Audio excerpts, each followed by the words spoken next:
Hey, why don't we sleep together in the same bed tonight? Huh? Yeah, sure. Wait a minute. What is it this time? When you say sleep together, do you mean bringing Allison's bedding into our bedroom? That would be a hassle to clean up. Why doesn't she just sleep in my bed? In the same bed as you? It's fine. My bed is big enough. It's not about the size of the bed. Are you going to complain like you did about the shower? Allison, do you not want to sleep with me? Huh? No, I don't mind. See? She says it's fine. My husband Stephen and daughter Allison are unusually close. Stephen has been divorced before and raised Allison on his own, so she probably trusts him a lot. But I think it's weird for a father and daughter to shower together and sleep in the same bed. Stephen and I have only just gotten married and started living together. So it's hard for me to suddenly criticize their habits. They might feel like I'm rejecting their way of doing things and get upset. I was left worrying about this for days on end. 2 years after we got married, Allison started middle school, but she and Stephen were still showering and sleeping together like always. I had thought about saying something to them, but then something happened that made me hesitate. About a month after Allison started middle school, they had a health check at school. I got called in by Allison's teacher to discuss the results. Normally, if there was a problem with the health check, they'd tell you to go to the hospital. I felt a deep sense of unease about being called in by the teacher. As I mentioned before, it's about the hearing test, the teacher began. Does Allison have some kind of illness? I asked, worried. I think Allison possibly has Dash. I was shocked by what the teacher told me. Now that I knew the cause of the issues in our household, I resolved to tackle them head on. I'm Lisa, a 35-year-old office worker. My husband Stephen is a salesman, and our daughter Allison just graduated elementary school and is on spring break right now. We're a completely ordinary family, about to reach the big milestone of Allison starting middle school. The only thing that sets us apart from other families is that Stephen has been divorced before, and Allison is his stepchild. But in this day and age when 1 in 3 couples gets divorced, that's hardly unusual. Stephen and I met 3 years ago at a dinner party. It was one of those events where people gathered to have drinks, and everyone was allowed to freely invite their friends. With 15 participants, it was a large group, and there were friends of friends mixed in, so about half of them were people I was meeting for the first time. Stephen was among those new acquaintances. Excuse me, is it okay if I sit here? I arrived late and this is the only seat available. Oh, not at all. Please go ahead. Stephen sat down next to me with an apologetic expression on his face and called the waiter over to order a beer. My first impression of Stephen was that he was the serious type. It was partly because he was wearing a suit, but more than that, it was the impression I got from our initial conversation. Were you late because of work?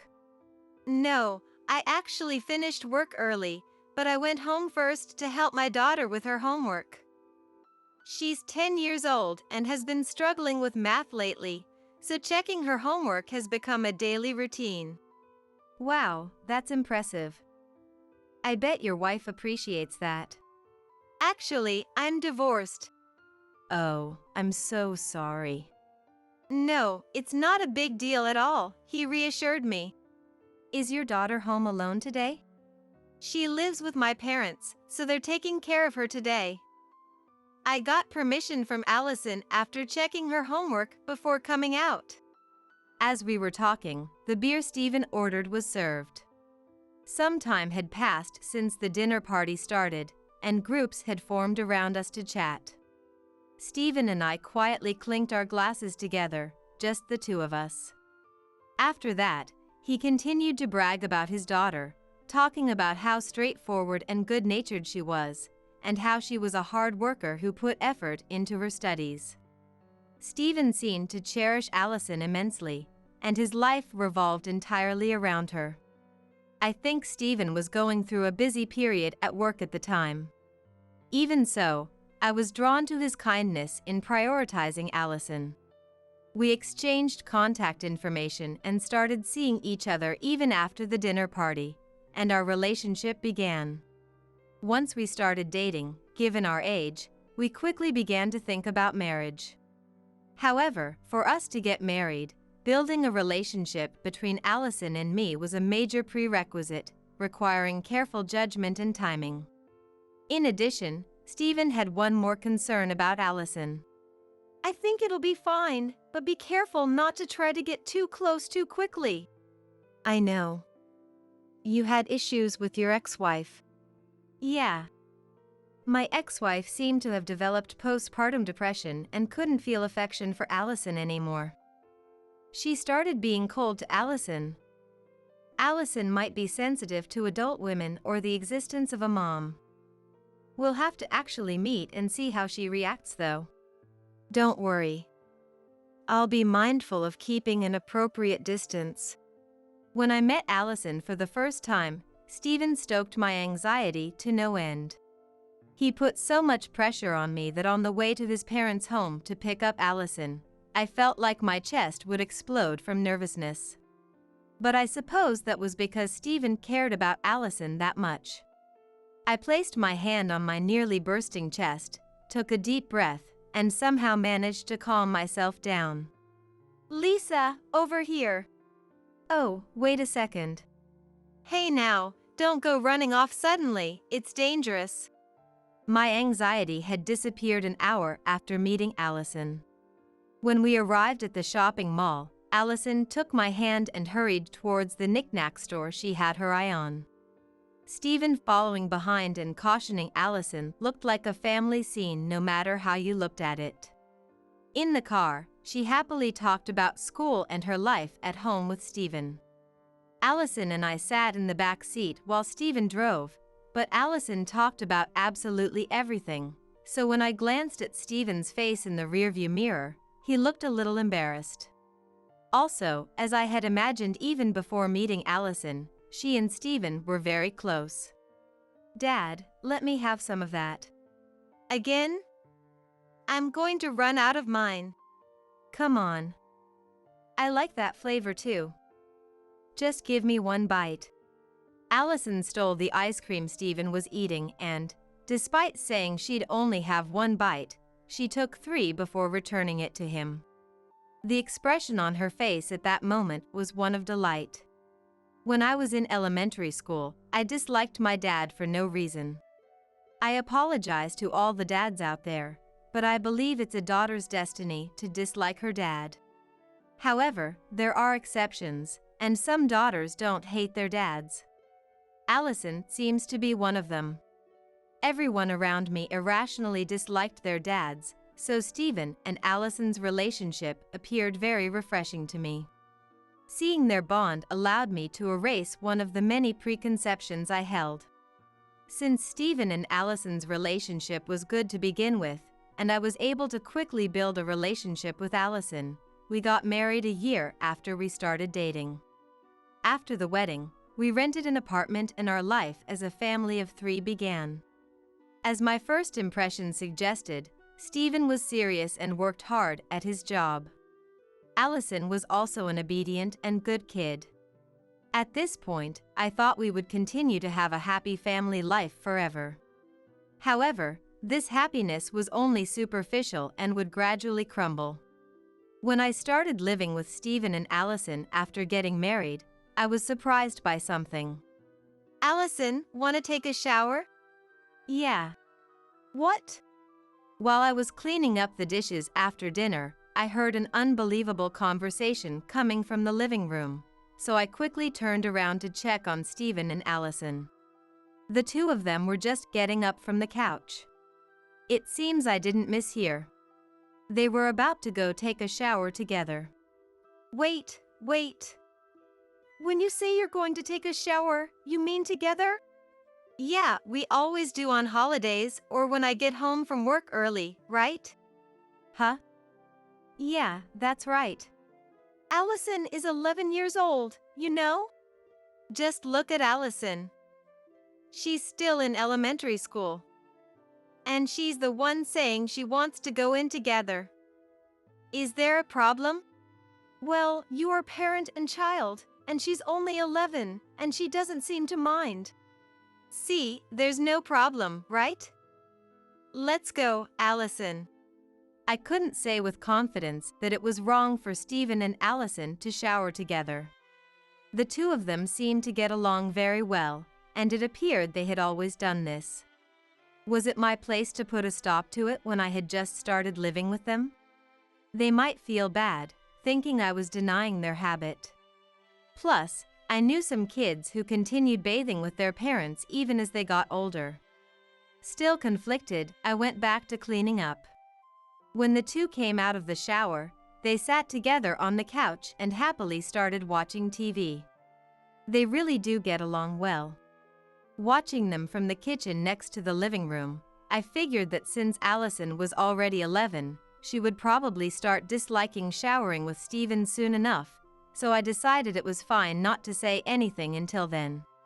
With that, my worries about the shower were gone, but Stephen quickly created a new concern. Want to sleep together tonight? Yeah. Sure. Wait. I reflexively interrupted their conversation from where I was watching them at a distance. What is it this time? When you say sleep together, do you mean bringing her bedding into our bedroom? That would be a pain to put back. She can just sleep in my bed. In the same bed? It's fine. Allison is small, so there's plenty of space in one bed. I'm not talking about the size of the bed. Are you going to object to this too, like with the shower? Allison, do you not want to sleep with me? Huh? No, I don't mind. See, Allison says it's fine. Stephen headed to the bedroom with Allison like it was the most natural thing. When I went to the bedroom a bit later, the two of them were sleeping in the same bed. Seeing them sleeping peacefully, the worries I had decided not to mind about the shower started to resurface. I knew Stephen and Allison were very close since before I married him. Stephen cherishes Allison, and Allison probably relies on Stephen since she hasn't had a mom until now. But I never imagined they were close enough to shower and sleep together. I got into bed alone, torn about whether I should resolve this issue, and it took me longer than usual to fall asleep. The next day, I decided I should first confirm whether Allison really didn't mind showering and sleeping with Stephen. Allison, were you happy showering with Dad yesterday? Huh? Yeah. You always go in together on Dad's days off and when he gets home early, right? He said he'll be late today, so you can't go in together. Are you disappointed? I don't know. Do your friends at school also shower with their dads? Or is it just you, Allison? I don't know about my friends. You don't dislike showering with Dad? Why are you asking that? Am I doing something bad? I seem to have messed up the sense of distance in my haste. Because I asked too many questions, Allison, who was doing homework at the living room table, put away her study materials and went to her room looking sad. Stephen would be coming home late today, so Allison and I would have to eat dinner with just the two of us. At dinner time, I couldn't bring myself to talk to Allison due to the earlier awkwardness, and we finished our meal without conversing. The silent dinner table was quiet, with only the sound of dishes clinking. I turned up the TV volume just a little, to make the sound of the dishes less noticeable. Allison finished her dinner and returned to her room without a word. As I was cleaning up the dishes, feeling regretful, I heard the sound of the front door opening, indicating Stephen had come home. I quickly brought up my concerns about Allison to Stephen as he entered the living room. Maybe she strongly felt that you were trying to be her mom when you asked her all those questions. She probably doesn't have a good impression of the word mom. That's why I told you to be careful about how close you get to Allison before we got married. I was being careful before, but after getting married and living together, I may have gotten a bit carried away. I had subconsciously tried to suddenly become a mom to her. My chest tightened as I realized Stephen was right. It would probably backfire if you try to get too close to Allison right now. I'll handle it, so you just lay low for a while. Okay, I understand. I had no choice but to follow Stephen's advice. Stephen headed to Allison's room to talk to her. Unable to do anything, I could only sit in the living room and pray that my relationship with Allison would be repaired soon. After about 30 minutes, I heard the sound of Allison's bedroom door opening. Thinking Stephen was coming back, I looked towards the living room door.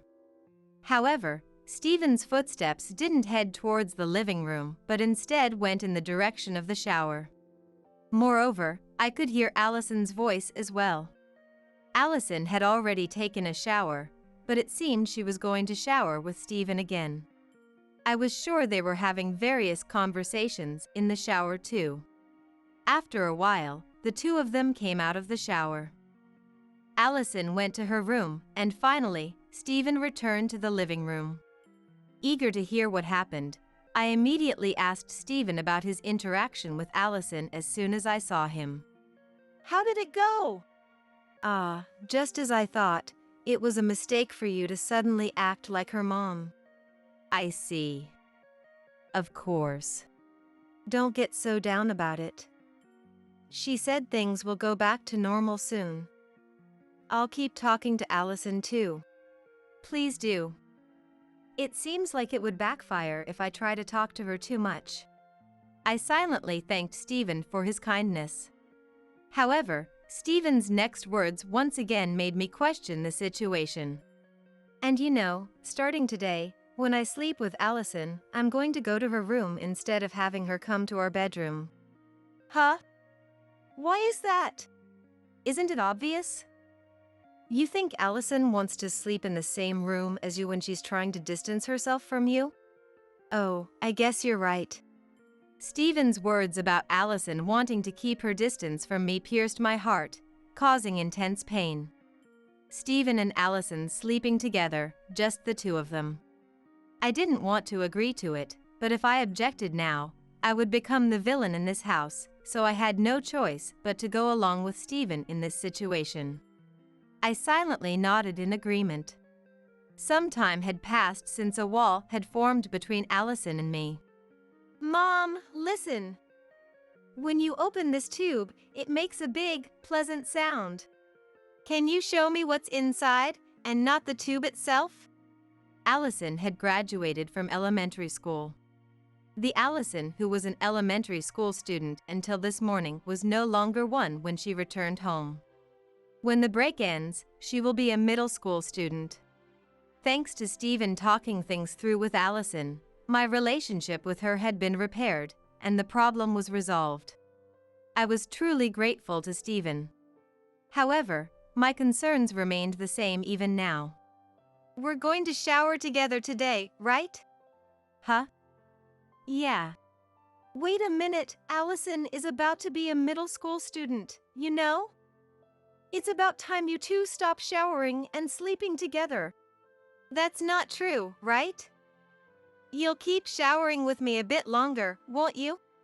Stephen looked at Allison's face for confirmation, and she quietly nodded.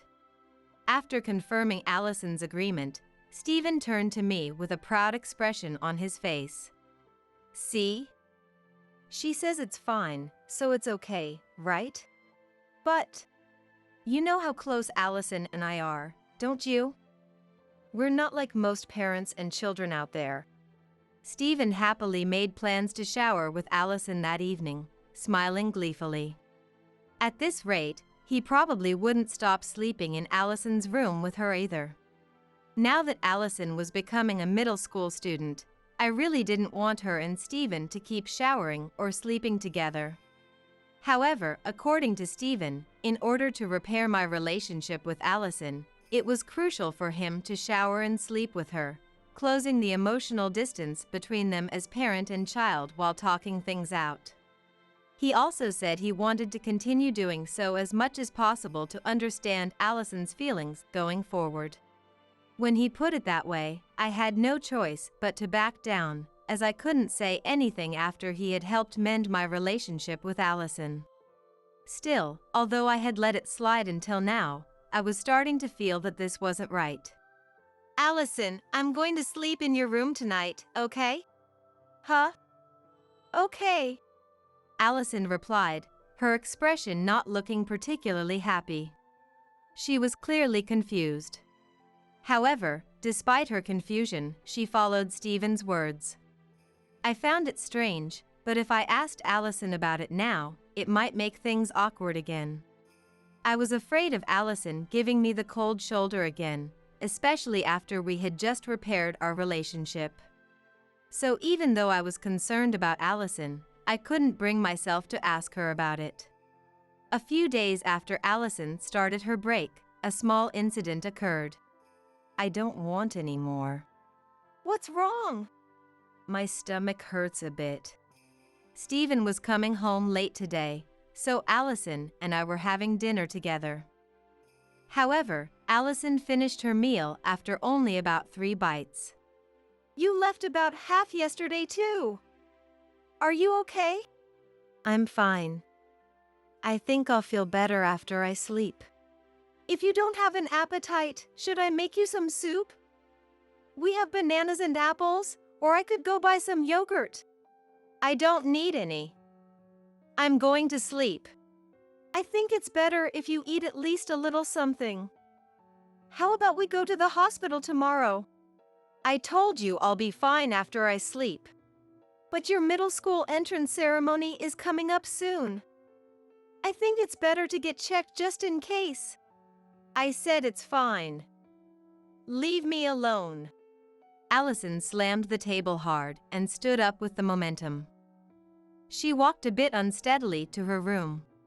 Did I misjudge the distance between us again? Being yelled at by Allison made me lose my appetite as well. I didn't feel like moving, so I just sat there in a daze for a while, staring at my and Allison's mostly unfinished meals. Then, I heard the sound of the front door opening. Stephen was home. I immediately consulted Stephen about Allison when he entered the living room. Did you screw up again? It seems so. But this time, all I did was worry about Allison's health. Don't get too down. I'll go talk to her for you again. I'm sorry. Please do. If I left it to Stephen, he'd probably repair my relationship with Allison. However, that also meant it would become even harder for me to stop Stephen and Allison from showering and sleeping together. Still, right now, I had no choice but to ask Stephen. I decided to rely on Stephen again this time. Stephen promptly headed to Allison's room, and today too, Stephen and Allison slept in the same room. The next day. Good morning. Mom, I'm sorry about yesterday. I'm the one who should apologize. Now, let's have some breakfast. As I thought, if I left it to Stephen, the problem got solved quickly. Although there was still a bit of awkwardness remaining, the issue was resolved in just one night. Stephen entered the living room a bit late. Once again, he gave me a proud look. I started to lose confidence as a mom, wondering if this was what the relationship between a parent and child connected by blood was like. I'm home. Welcome back. How was school? Did you make any new friends? Everyone's the same from elementary school, so nothing's changed even though we're in middle school now. That makes sense. Well, how about your teacher? My teacher is young and cute, like a big sister. Isn't it rude to call your teacher that? Everyone's saying it. They say she's really easy to talk to, like a neighborhood big sister. When the break ended, Allison became a middle school student. It's only been a few days since she started middle school, but so far, there doesn't seem to be any problems at school. The problems just keep piling up at home. Stephen and Allison showering and sleeping together. Me not being able to stop it. Allison's concerning expression when Stephen talks to her, and me not being able to confirm the reason for it. Me not being able to act like a mom and relying on Stephen whenever something happens. I had completely lost confidence and was half giving up on resolving these issues. However, when it became clear that the root of all these problems was just one thing, I found myself galvanized to tackle them head-on. About a month after Allison started middle school, the students underwent health checks. Apparently, Allison had an issue with her hearing test. It's not uncommon for problems to be found during school health checks, and most of the time, they do a re-examination at the hospital and are told there are no major issues. Allison also had a problem with her urine test when she was in elementary school, but she went to the hospital and came back saying there was no problem. I thought this hearing test would turn out the same way, but It seems Allison had a problem with her hearing test. they want her to get checked at the hospital? Yeah, the hospital too, but the teacher said she wants to talk to us, so she asked us to come to the school. What does that mean? Did something happen right after she started school? Or did they actually find out she has a serious illness? If I had to guess, it's more likely Shaw has an illness. The teacher called me and told me to come. You don't think it could be a female-specific disease, do you? Didn't you ask on the phone? I did, but they said they'd give me the details at the school and wouldn't tell me. Well, if we're being called in, we have no choice but to go. You're right. We won't know anything until we hear what they have to say. My chest felt like it was about to explode, filled with anxiety from our inconclusive discussion. I couldn't sleep that night, my mind filled with unpleasant imaginings of Allison having a serious illness. The next day, I headed to the school to talk with the teacher. After school, I could hear the energetic voices of children putting their all into their club activities. I made my way through the lively sounds to the classroom where Allison spends her days. When I entered the classroom, the teacher was sitting alone in a chair. Thank you for taking the time to come. Please have a seat, the teacher said, guiding me to a chair. I had seen her at the entrance ceremony. But looking at her up close, I could see that Allison was right, she was young and cute. She was probably in her late 20s, or maybe even mid-20s. I could see why the students were fond of her and called her a neighborhood big sister. However, as we began to talk, her gaze shifted from that of a young woman to a teacher. As I mentioned in my message, it's about the hearing test. Does Allison have some kind of serious illness? I think Allison possibly has Dash. I was shocked by what the teacher told me. Now that I knew the cause of the various problems we'd been dealing with at home, I was determined to solve them in one fell swoop. That night, Allison and I waited together for Stephen to come home from work. I'm sure Allison is scared to talk to Stephen, but I hope she can endure it just this once. As I waited, watching Allison struggle with her fear, I heard the sound of the front door opening. Stephen was home. I'm back. What's going on? You both look frightened. Noticing the unusual atmosphere between Allison and me, Stephen stopped in his tracks as he entered the living room. He seemed on guard, but that didn't matter. I had already made up my mind to break down the wall he had built with his wariness. You've been taking advantage of Allison's feelings and making her do whatever you want, haven't you? Huh? What are you talking about? Allison told me everything. I told you not to say anything. Stephen's eyes turned sharp. He was clearly threatening Allison. It seemed his true colors were showing. Glared at by Stephen, Allison shrank back and began to tremble. Allison didn't seem able to say anything, so I decided to speak for her. I went to the school today and heard about the health checkup. They said Allison might have psychogenic hearing loss. Well, we won't know for sure until she sees a doctor. Psychogenic hearing loss? You mean she's going deaf? It doesn't seem to be that serious. Just some difficulty hearing. Apparently, some people don't even notice their hearing has gotten worse. Other symptoms can include loss of appetite, stomach pain, and unsteadiness. Isn't that for a doctor to determine?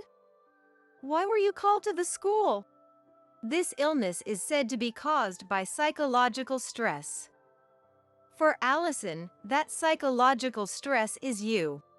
Since I had already said Allison told me everything, Stephen couldn't speak carelessly and seemed to be choosing his words carefully.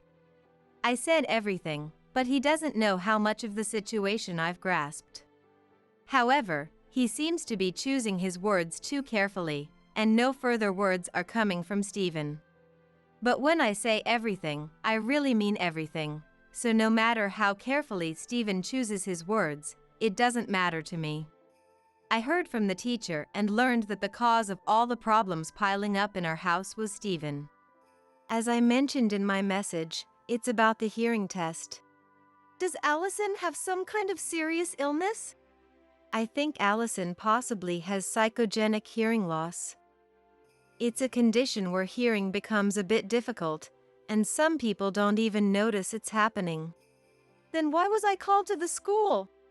This illness is said to be caused by psychological stress. It can happen to children going through puberty or those who have just started a new school and are dealing with a change in environment. That's why I thought Allison, having just become a middle school student, might be feeling some stress and decided to talk to her. Did Allison tell you about it? She was reluctant to talk at first, but I convinced her to tell me. I silently apologized to the teacher in my heart. Because she was young, my first impression was that she seemed unreliable. However, it seems the teacher managed to get Allison to open up about her troubles. I was able to reduce my preconceptions by one more. Allison had said the teacher was young and easy to talk to, but she probably also knows how to listen to students' concerns as a teacher. I couldn't help but think that the reason Allison and the others find her approachable is because she intentionally gets the students to talk about themselves. Is it true that Allison sleeps together with her dad? Yes, it's true. The teacher didn't mention the showers. Allison probably found it too embarrassing to talk about. Allison says she reluctantly sleeps with her dad. But Allison says she doesn't mind sleeping with Stephen. Allison can't go against her dad. I'm sorry to ask, but Allison is a child from his previous marriage, right? And I heard Allison's mom suffered from postpartum depression? Yes, that's right. I heard about that from my husband too. It seems that Allison has been traumatized by her previous mom's coldness and her parents' divorce. From a young age, she's felt anxious that she might be abandoned by her parents someday. So she started doing whatever her dad said in order to avoid being abandoned. Abandon? We would never. Allison is in middle school now, so I think she understands she won't be easily abandoned. But the experiences of doing whatever her dad said from a young age to avoid being abandoned may have become so ingrained that she can't break free. So that's why she made that face when my husband talked to her, unable to refuse even though she wanted to. And the reason she yelled at me was because she was troubled and didn't know what to do.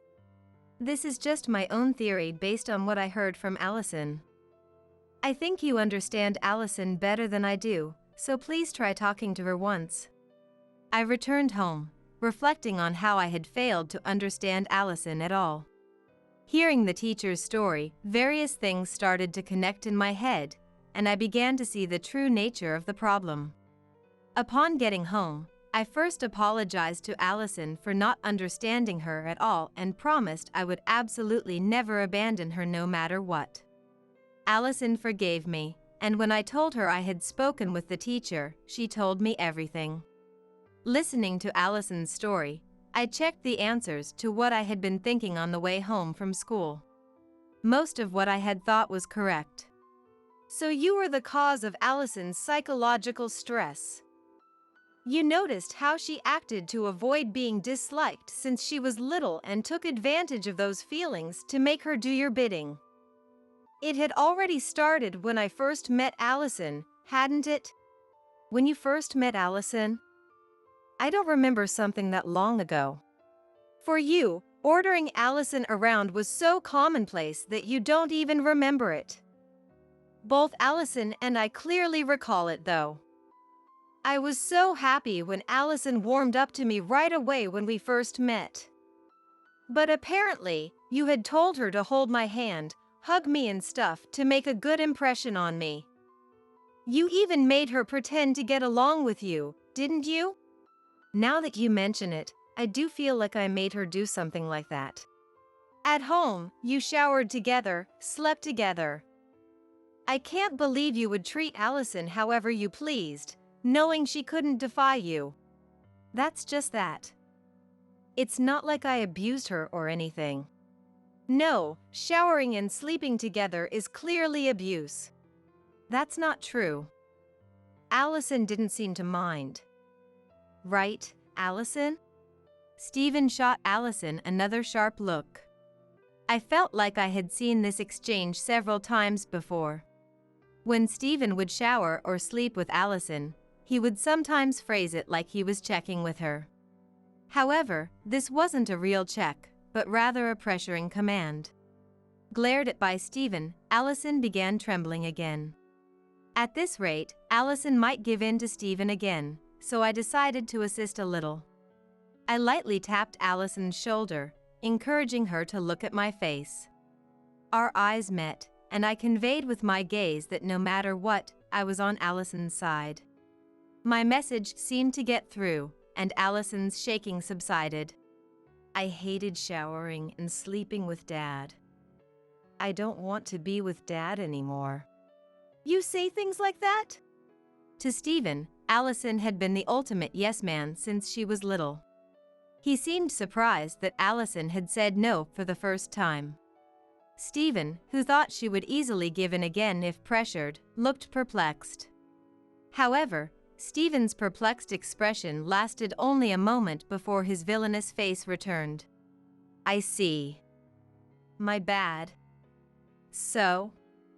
Should I stop giving orders to Allison then? You think that would solve anything?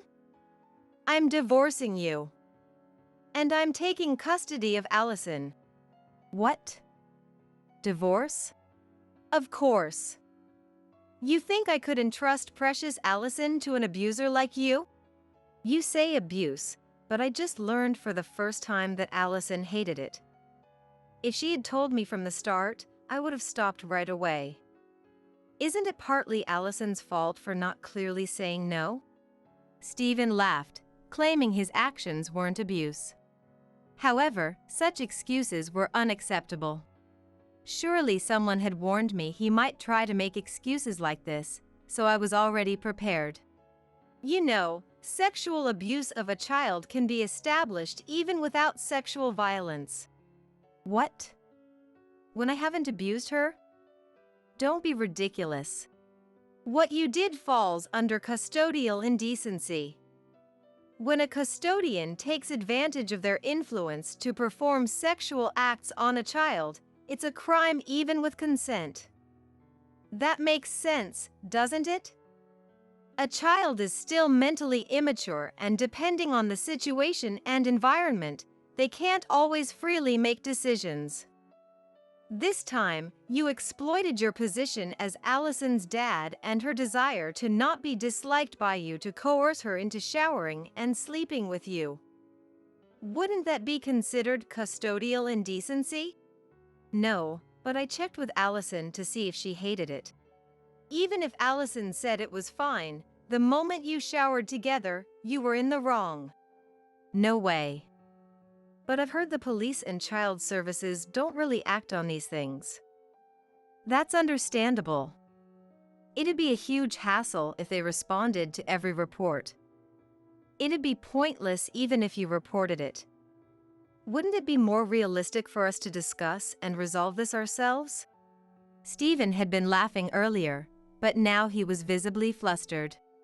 He was trying to appear calm, but his words had already shifted to the defensive.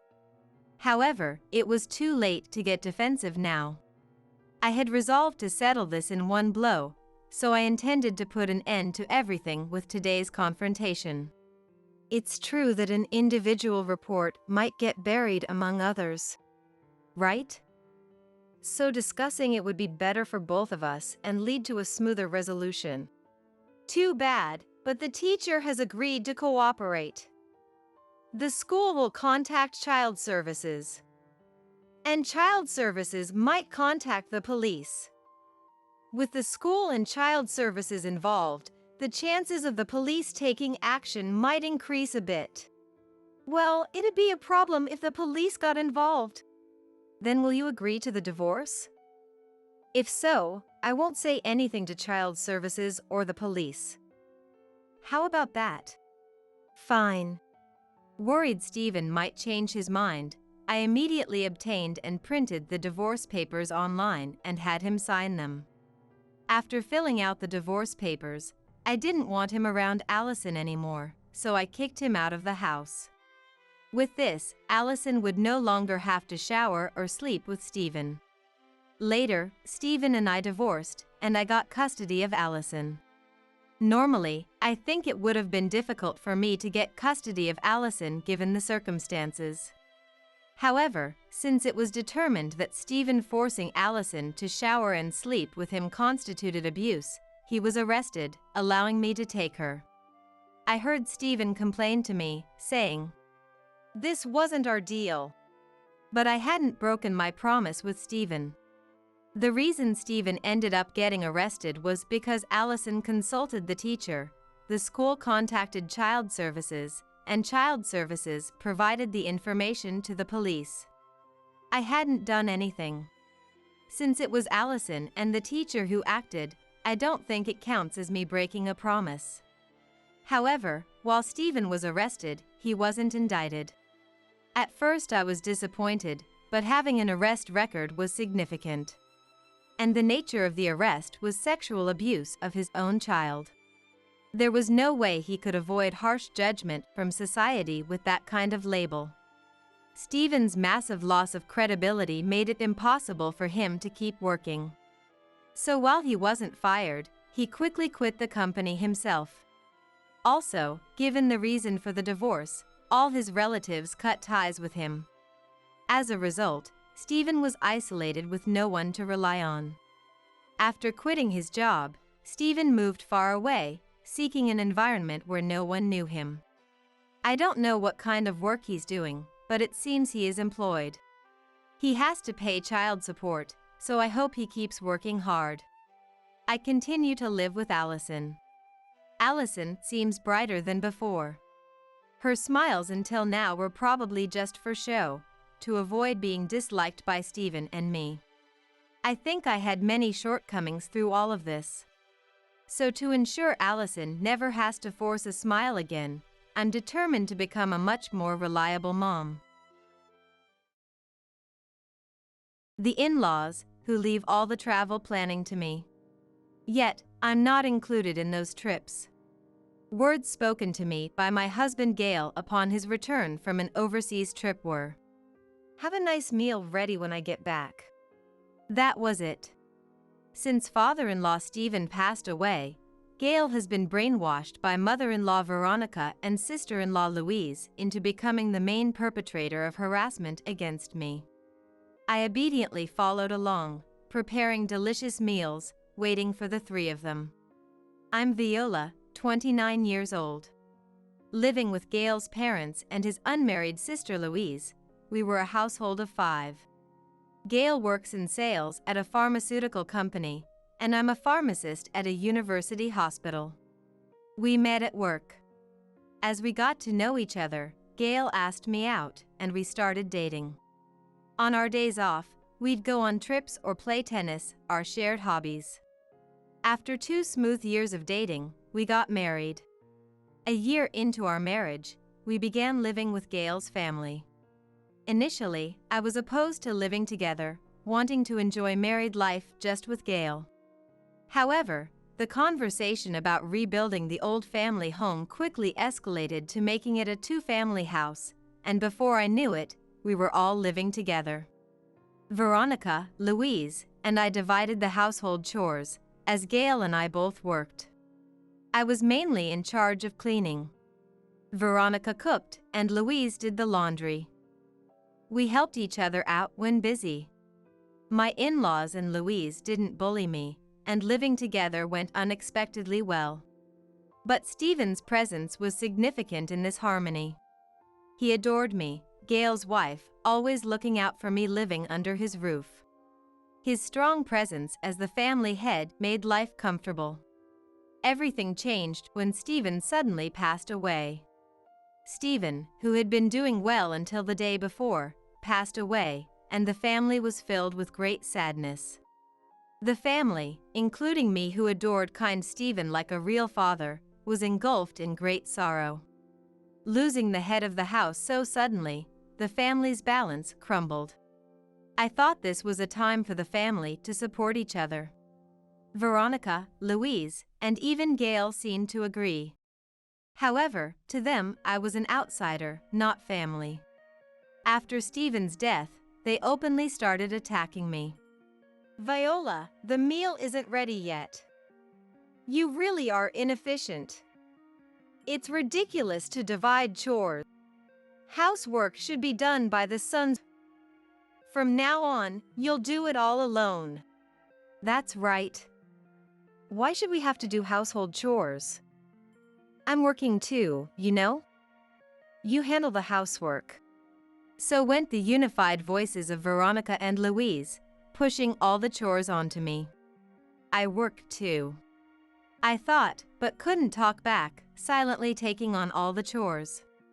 But working full-time and handling chores for 4 was overwhelming. To this, the dinner isn't ready yet? You're too inefficient. Make sure you prepare 3 dishes for the meal.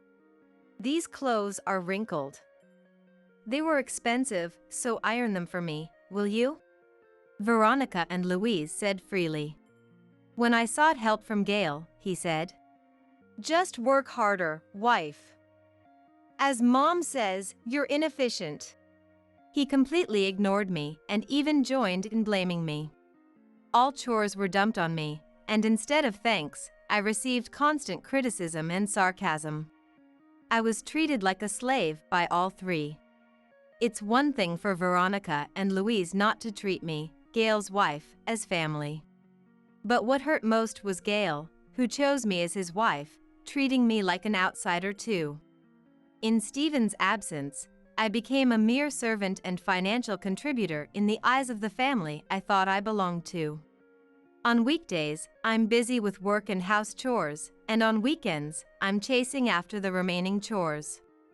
Amidst this routine, I've been worn down day by day by the inconsiderate words from Veronica, Louise, and Gail. In addition to their harsh words, recently, they've started tripping me while I'm cleaning, or blatantly throwing away my cooking in the sink, complaining it's inedible. All 3 of them have become unbearably rude. And they always say it's because I'm Gail's wife. Just because I'm Gail's wife doesn't mean I deserve to be treated like a slave. As these days continued, about a year later, during a break at work, my boss approached me. Viola, you seem to have lost quite a bit of weight this year, and you always look pale. Is something bothering you? I'm here to listen if you want to talk. Touched by her kind words, I found myself crying as I told her everything. When I finally let out all the verbal and physical abuse from Gail, Veronica, and Louise, my boss comforted me, saying, "You've been bravely facing tough times every day. Actually, I just got divorced recently due to my husband's psychological abuse. I was tired of always walking on eggshells and getting yelled at for the smallest things. The situation you're in is not right. If you want, I can refer you to a good lawyer. Hearing that my admirable and respected boss had gone through something similar was shocking. Her words inspired me to stand up for myself, to sever ties with such people. But simply divorcing Gail and distancing myself from them wasn't enough. I decided to carefully plan my revenge, to make them regret their actions a bit before leaving. However, I couldn't let my actions become a liability in the divorce. I decided to consult the lawyer recommended by my boss, ensuring I had the upper hand in the divorce. Following the lawyer's advice, I began documenting every instance of their verbal and physical abuse. Knowing that these records would be advantageous evidence when I finally left this family made their harassment less damaging. Apparently frustrated by my resilience, their behavior escalated day by day, and I started experiencing more direct violence, like getting hit or pinched for trivial reasons. When I had gathered enough evidence, "We're going on a family trip," suddenly Gail announced. Of course, by family, he meant everyone but me. Back when Stephen was alive, we used to go on trips once or twice a year as a family of 5. But after his death, it became a routine for the 3 of them to travel without me. "Prepare the hotel for our overseas trip," Gail demanded. For some reason, I, who wasn't going, had to arrange their accommodation. When I first heard this, "Why should I do that when I'm not even going?" I protested. Enraged. "Can't you do even that for your family? I can leave you anytime, you know. Just prepare it without complaining," he threatened. After that, I reluctantly arranged their trips just to avoid getting yelled at. Despite my anger at Gail's arrogance, I saw this as an opportunity. "Okay, I'll prepare the hotel," and calmly replied, "I'm going to end everything on this day." That's what I thought as I started preparing for the final stage of the plan. First, to let the 3 of them go on the trip smoothly without suspicion, I arranged a stay at a luxury hotel overseas. When I told them I booked a well-known luxury hotel, Gail said, "You're surprisingly competent for once," in a great mood. "It's times like these that you need to work hard. Make sure you don't slack off with the housework while we're gone," Veronica added. Their arrogant attitude didn't bother me much anymore, as I was progressing with my revenge plan. On the day the 3 of them left for the trip, I saw them off and immediately started my preparations. 2 nights and 3 days would be enough to finish everything. Then, on the morning of the 3rd day, I was woken up by a call from Gail. "Coming back today, make sure you prepare dinner.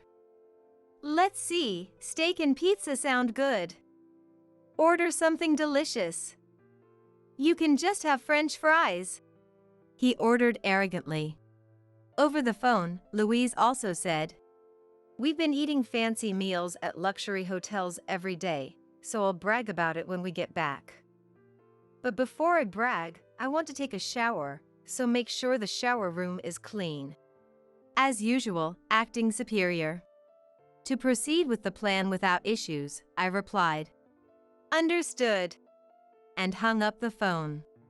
Remember this, I muttered to myself and decided to check my luggage, which I had almost finished packing yesterday. Then, in the morning, the moving company arrived and started taking out my belongings. Yes, I was leaving this house with my things before the 3 of them returned from their trip. I planned to take everything I bought or brought with me. As I was packing my things, I remembered that most of the furniture and appliances were bought with the money my parents gave us as a housewarming gift. I had all the packed items moved to an apartment I rented near my parents' home. My parents' house is about an hour-and-a-half drive away from this house. After deciding on divorce, I gathered the courage to tell my parents everything. Then, my parents said in unison, "We can't forgive what our dear daughter has been through." and were furious, saying, "This is your home, so come back anytime." They gave me those warm words. However, my parents live in a condominium, and my sister has also returned home to receive support during her pregnancy. I had more belongings to take than I expected, and since I could afford to live alone in an apartment with my income, I decided to rent an apartment near my parents' home. After moving all my belongings, the house felt spacious. It made me realize how much furniture and appliances I had been forced to buy, despite it originally being my in-laws' house. Since I'm divorcing and becoming a stranger to those three, there's no reason to leave my things for them. With a clear heart, I began the other preparations. After arranging a colorful meal on the table, I sent a photo to Gail, saying, "Dinner is ready." He replied quickly. Gail quickly responded, "Well, that's passable. The meat looks juicy and delicious. The pizza, what, from a chain store? Well, I'll let it slide this time, especially since you prioritized my favorite steak." That was his message. Even at a time like this, Gail couldn't express gratitude honestly, and I was left speechless. I didn't reply afterward, as I had nothing else to say. By now, he must be showing the dinner photo to Veronica and Louise as well. The food looks very delicious in the photo. A treat for when they return. Muttering that to myself, I laughed mockingly, imagining the three of them shocked and frozen upon their return. Satisfied with my handiwork, I left the house with light steps, heading to my new apartment. I wonder what faces they will make when they return home to find me gone. And most of the furniture and appliances missing. I thought about placing a hidden camera as I started to settle into my new home. I decided to organize some things today and then return to my parents' home. It's not just the furniture and appliances that are missing. I wonder how they will react when they see what I spread out on the table. That's something I'm really curious about. I can easily imagine them turning red with anger. It's a pity I can't see it directly. After organizing my belongings, I returned to my parents' house, where my father, mother, and sister warmly welcomed me. "You really went through a lot. We've prepared all your favorite things today. Go take a shower first." Urged by my mother's voice, I went to take a shower. After taking a shower and checking my mobile phone, I saw dozens of missed calls from Gail and messages from Veronica and Louise. While looking at my phone, another call came in. Of course, it was Gail. When I answered the phone, Hey, you! Finally answered the phone! What the hell did you do? What do you mean you didn't pay? I didn't know it was cash on delivery. Where are you now?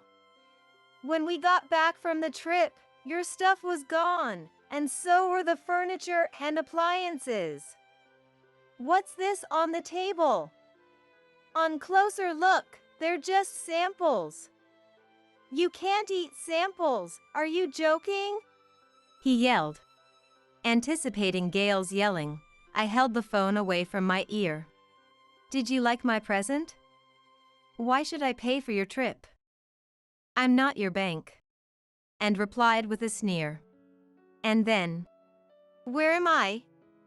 I'm back at my parents' home, where I belong. I said, interrupting me.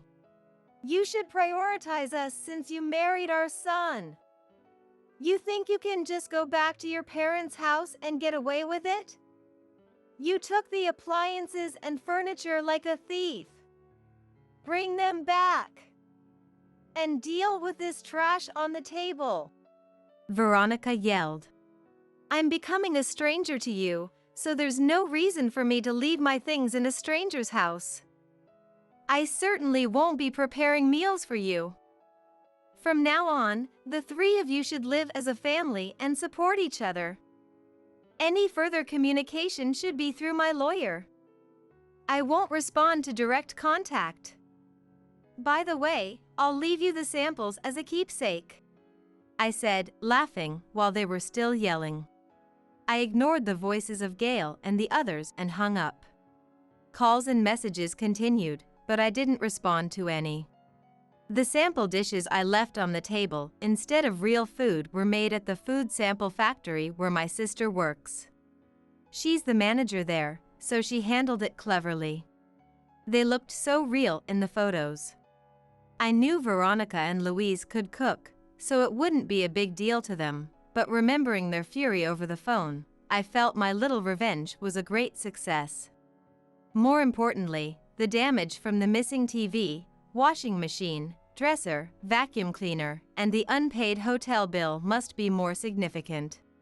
Most of the household expenses were covered by my salary. Louise contributed only a small allowance. And Gail spent his salary on his hobbies and clothes. Without much savings, buying new furniture and appliances will hurt them.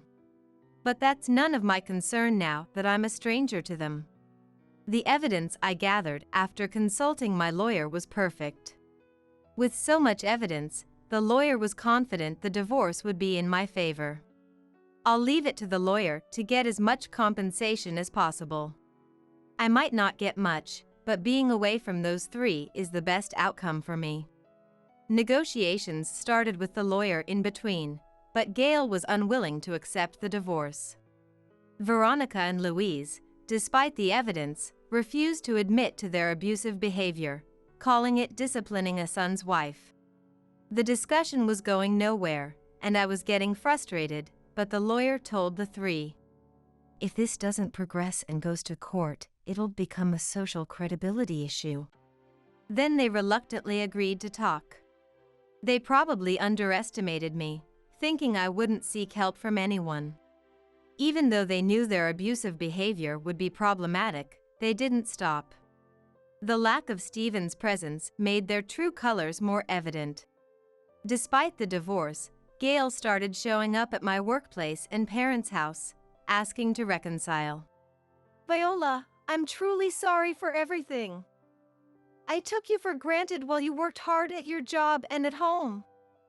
From now on, I will support you, so let's cancel the divorce and stay together.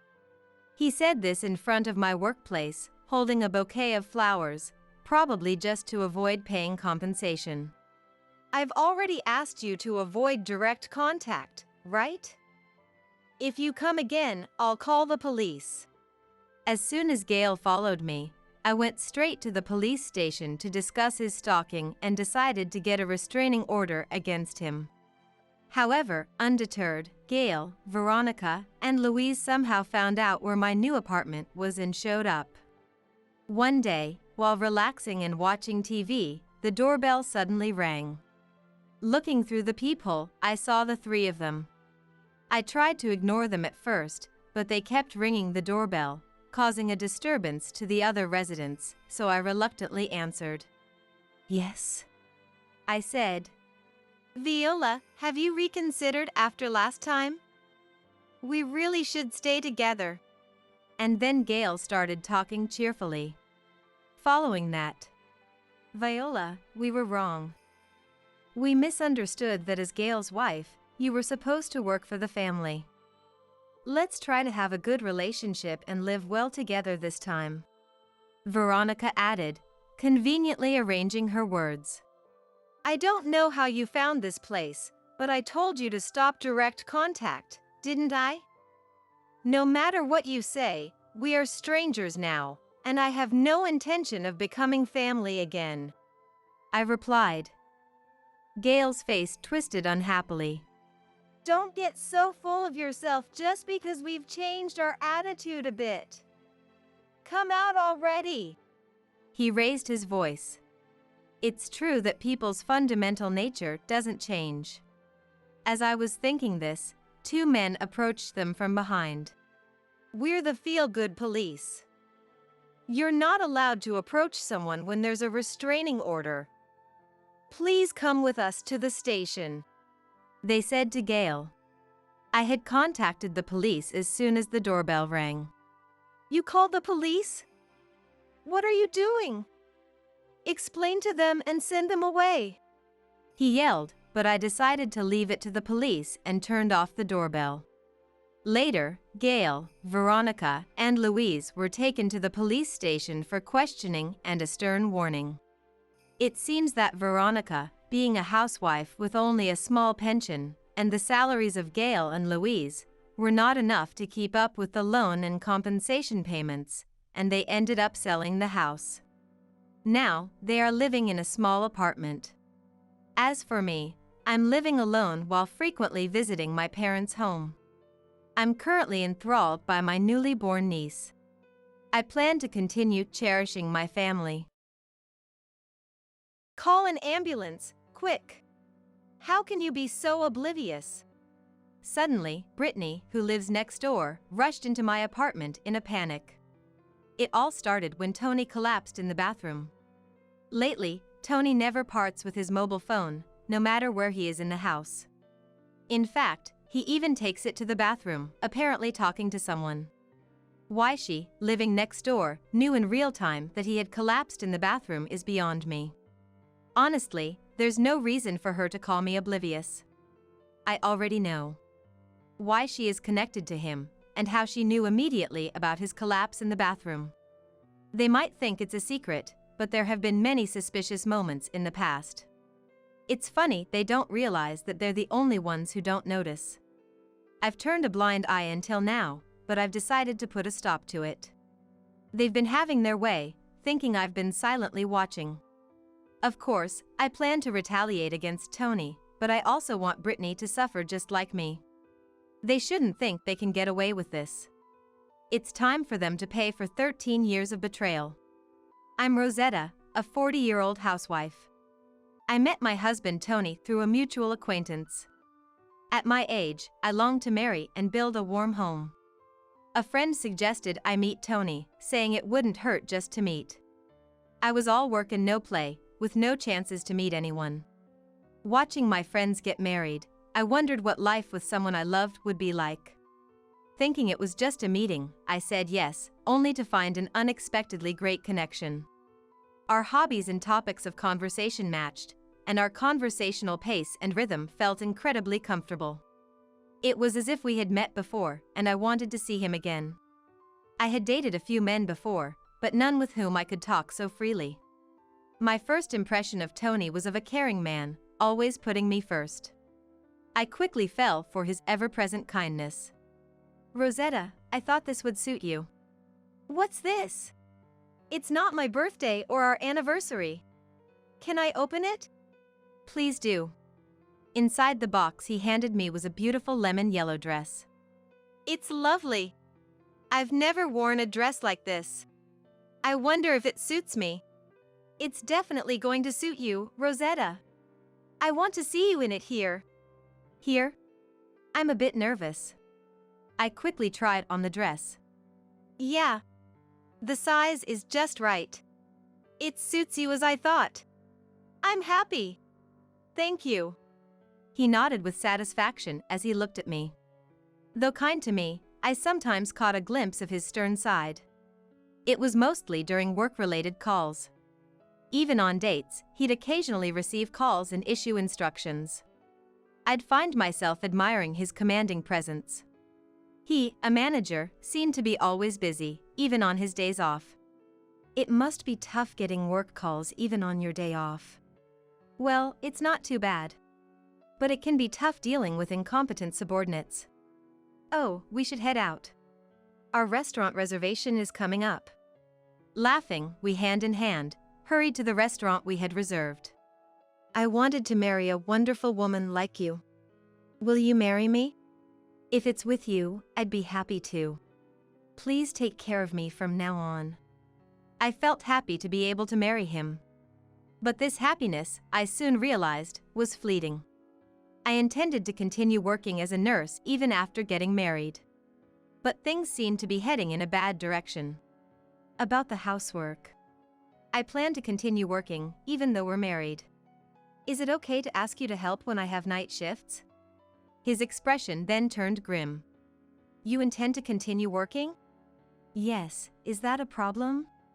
It's a bit, not right for a woman to keep working after marriage. Nowadays, it's not uncommon for couples to be dual income. In reality, there are more households around me where both partners are working hard as dual income couples than those with just a housewife. Even after hearing my reasoning, he insisted I should quit working after marriage, so I asked him why.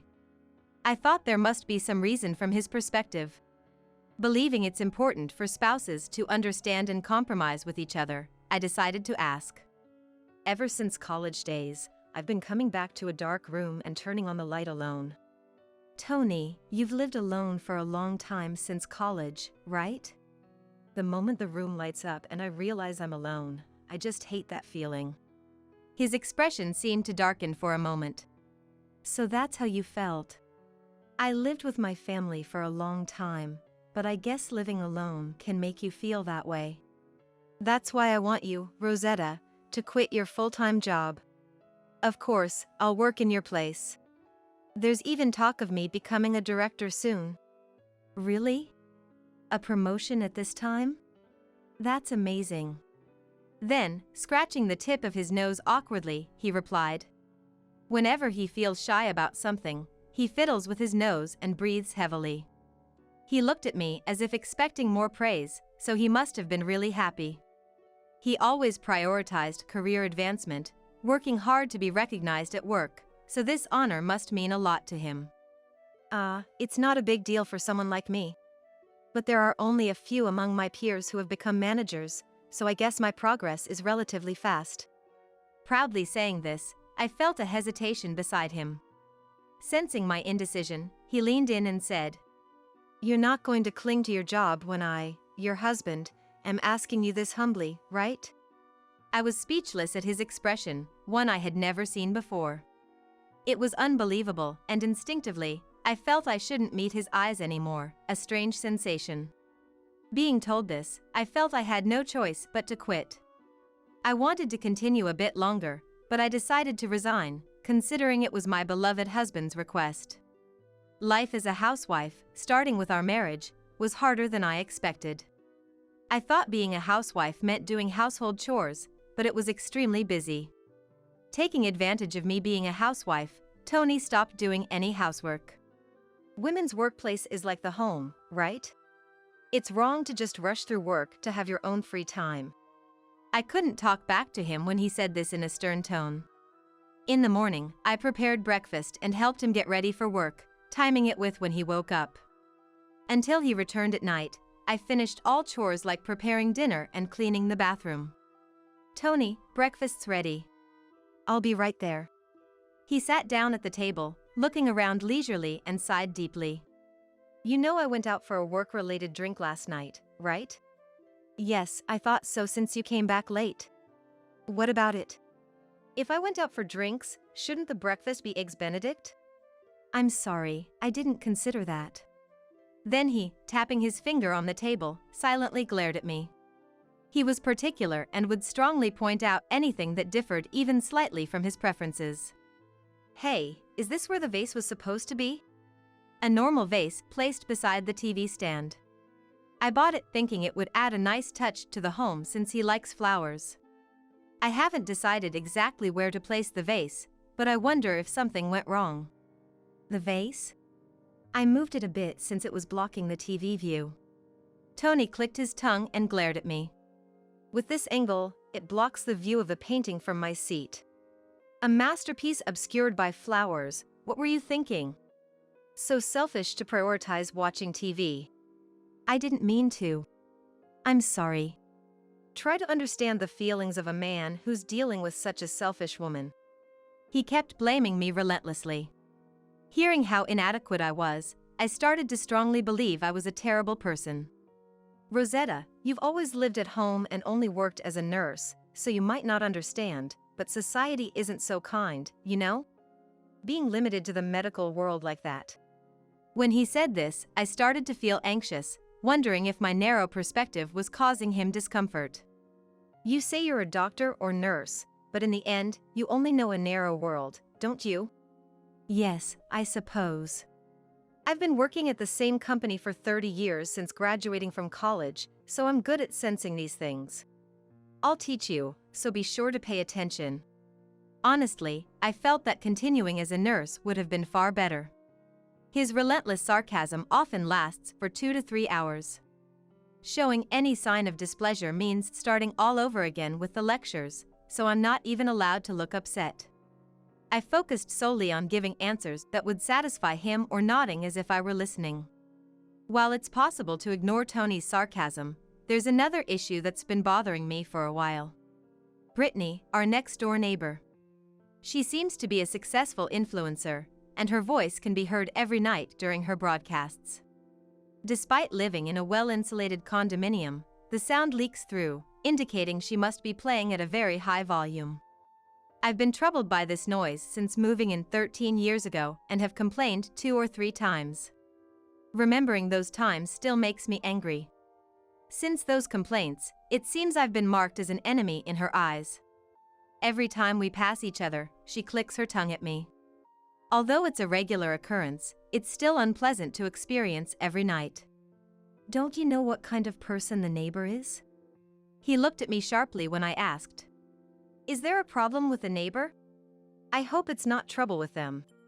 No, it's not trouble, but the noise. I was wondering if there's something we could do about it. I don't think it's a big deal. Just don't confront the neighbor directly, okay? Saying that, he ended the conversation and drank his beer. I haven't brought it up since. Tony often comes home late at night due to his busy work schedule. I try to wait up for him, but sometimes I fall asleep. One night, I thought I heard Tony's voice and tried to get up, thinking he was home, but I was too sleepy. I needed to get up quickly to avoid making him angry. However, when I got up, I couldn't see him anywhere. Huh? Didn't he come home? I could hear Tony's voice, but where was it coming from? Listening closely. It seemed to be coming from next door. It also sounded like he was talking to someone, but was he talking to Brittany? Why would his voice be coming from Brittany's apartment at 1 a.m.? Feeling uneasy, I decided to use some savings I had hidden away from my working days to hire a detective. I never thought I'd be the one to hire a detective. What the detective found was unexpected. However, I still felt it wasn't the right time to confront Tony with this evidence. As the year-end approached, I had a bad feeling. With the long holiday break around the corner and the unpredictability of what might happen on the last day of work before then, I felt a bit heavy. That year-end, Tony came home a bit early from his last day of work before the long holiday, seemingly in a good mood. He had been drinking and was more relaxed than usual. Lately, he'd been irritable and taking it out on me, so this was a bit of a relief. Welcome home, Tony. You're home early today. Yeah, it's the day before the break, so I had a few drinks with colleagues. I see. Must have been tiring. Looking at the fridge, he asked for more alcohol. Hey, I'm not done drinking. Get me something. It was a good thing that he was in a good mood, but his face was clearly flushed from drinking too much. Your face is all red. Haven't you drunk a bit much? Drunk too much? Are you saying I can't hold my liquor? Alcohol is essential for office workers. I'm not weak to it. Saying that, he quickly drank the beer he was holding. He doesn't particularly like beer. He used to boast about how well he could drink, but I've had to pick him up from bars countless times. Despite his grand claims about being a corporate drinker, I always end up taking care of him when he's drunk. Man, I've sweated a lot drinking tonight. I'll take a quick shower before bed. Saying this, he took his mobile phone to the bathroom. He never used to bring his mobile phone to the bathroom, but lately, he doesn't let it out of his sight, even there. He even takes it with him to the bathroom, which makes me wonder if there's something he desperately doesn't want seen. Thinking about this, I decided to keep an eye on the situation. From the bathroom where he went, I could hear him talking on the phone. The conversation was too quiet to make out, but I wondered what could be so important to discuss in the bathroom. Then, a loud noise came from the bathroom. Shocked, I rushed there and found Tony, looking pained, curled up in the bathtub. Just as he regained consciousness and tried to get out, he collapsed again, unconscious. I quickly checked his condition. At that moment, someone was furiously banging on the door. The banging was so intense, I thought the door might break. It's a rental, and having someone break the door isn't exactly a laughing matter. And who could it be at such a critical time? Yes, I'm a bit busy right now. When I opened the door, it was Brittany. Move. Get out of the way. I couldn't comprehend why she would show up right now. She pushed past me, making a beeline for the bathroom without any hesitation. Wait! What are you doing? Tony, what's wrong? Tony! Ignoring my astonishment, she took charge of the situation. She acted as if she were the wife, which was bizarre. Call an ambulance, quick! How can you be so oblivious? I couldn't let her continue her reckless behavior. There was only one thing to do. Confront her with reality. I just stood there, looking down on them. Call an ambulance? And you think you have the right to order me around? What do you mean? Just what I said. Do you think you, of all people, have the right to give orders to me, his wife? She seemed taken aback by my retort. As if it was unthinkable for me to talk back. If you're so concerned, why don't you call the ambulance? No, I can't, that's why I'm asking you. Think a little, will you? Suddenly she got angry and objected. I guess so. She snapped back angrily, obviously because it would be embarrassing for her as the mistress to have stormed into the house in a panic. She's probably afraid of a call revealing the affair. She's flustered to make a call, just staring at Tony lying there. I couldn't help but laugh. You can't even make a phone call? That's just pathetic. My words seemed to anger her. What do you mean, pathetic? Are you mocking our pure love? Her belief in their pure love, despite being just an affair, was terrifying. Focused solely on themselves, their blindness was almost enviable, but this wasn't the time for that. If you're really concerned about him, making a call should be easy. You should be able to do it. I challenged her to make the call, showing her the phone. If she really could, there should be no problem. Furious, she glared at me, her face red with anger. Tony seemed to regain consciousness from our voices. He was unconscious, and even when he woke up, he still seemed to be in a lot of pain. He was still in pain, struggling to speak. My head hurts like it's splitting. Call an ambulance. He looked extremely pained, his usual composed expression gone. I remarked. It must be hard. We really should call an ambulance, shouldn't we? What are you waiting for? Do it now. Right. Something needs to be done quickly. Ignoring his words, I decided to take action. Leaving him rolling in agony, I silently left the house. I took the waterproof-packed mobile phone that had fallen in the bathroom, so he couldn't call from his phone. Brittany and Tony, now awake, seemed relieved and were leisurely affirming their love for each other. Blind to everything but themselves, they didn't even notice I took the phone. I couldn't deal with this foolish, cheating couple any longer. Seizing the opportunity, I decided to leave the house. I immediately left the house and contacted Brittany's boyfriend, Robert. Robert is Brittany's boyfriend, with whom she has a relationship serious enough to consider marriage. He stays over about half the week, so they're practically cohabitating. I've run into him a few times in the hallway and at the garbage disposal area. He's a doctor working at a nearby hospital. I remembered receiving his business card before. Good evening. Sorry for calling so late. It seems Brittany is at my place for some reason. Could you come and pick her up? Is this Rosetta? Long time no see. You're saying Brittany is at your place? What do you mean by that? His voice over the phone sounded confused. Understandably so. Anyone would be surprised by a sudden night call from their girlfriend's neighbor. I'll explain the details later. Are you at work right now? No, I've just finished work and am killing time at a restaurant near the workplace. Brittany said she had a stream tonight and asked me to come back late. So, Brittany had been making sure not to let Robert stay at her place. She was casually talking to Tony over the phone while Robert was away. Can you come as soon as possible? I'll head over right away. Let's meet at the condominium entrance. Thank you. I'll join you there. 3 minutes after the call, he arrived at the condo's entrance, and we went to my apartment together. On the way, I briefly explained the situation.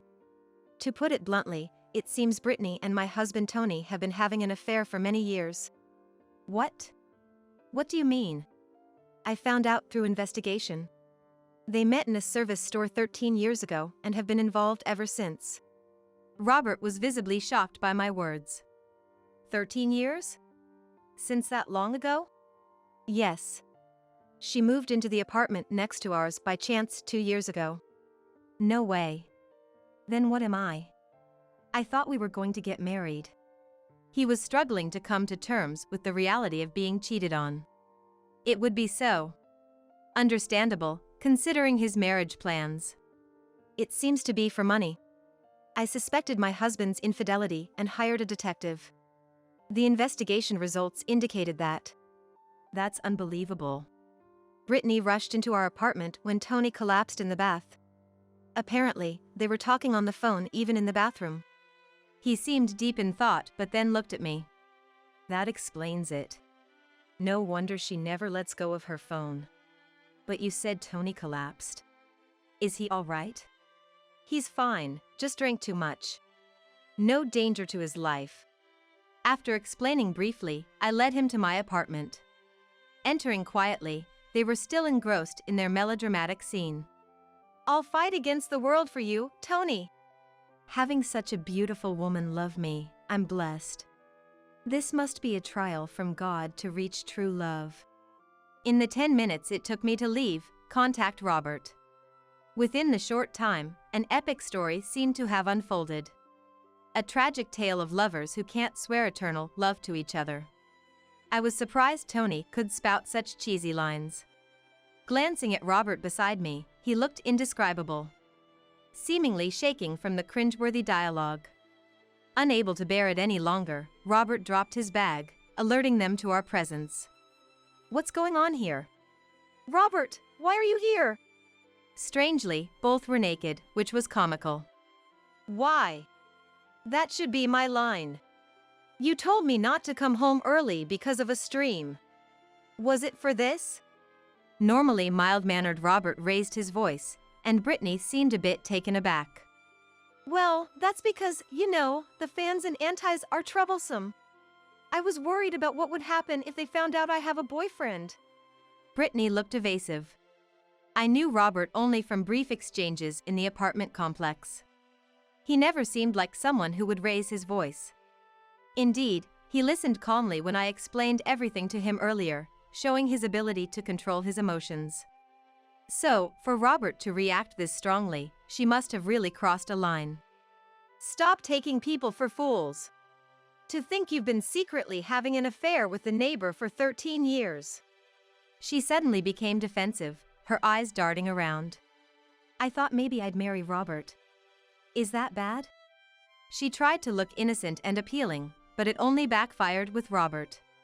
We were cohabitating because we talked about marriage someday, but now I just can't believe you. Brittany, realizing Robert was genuinely angry, quickly switched tactics.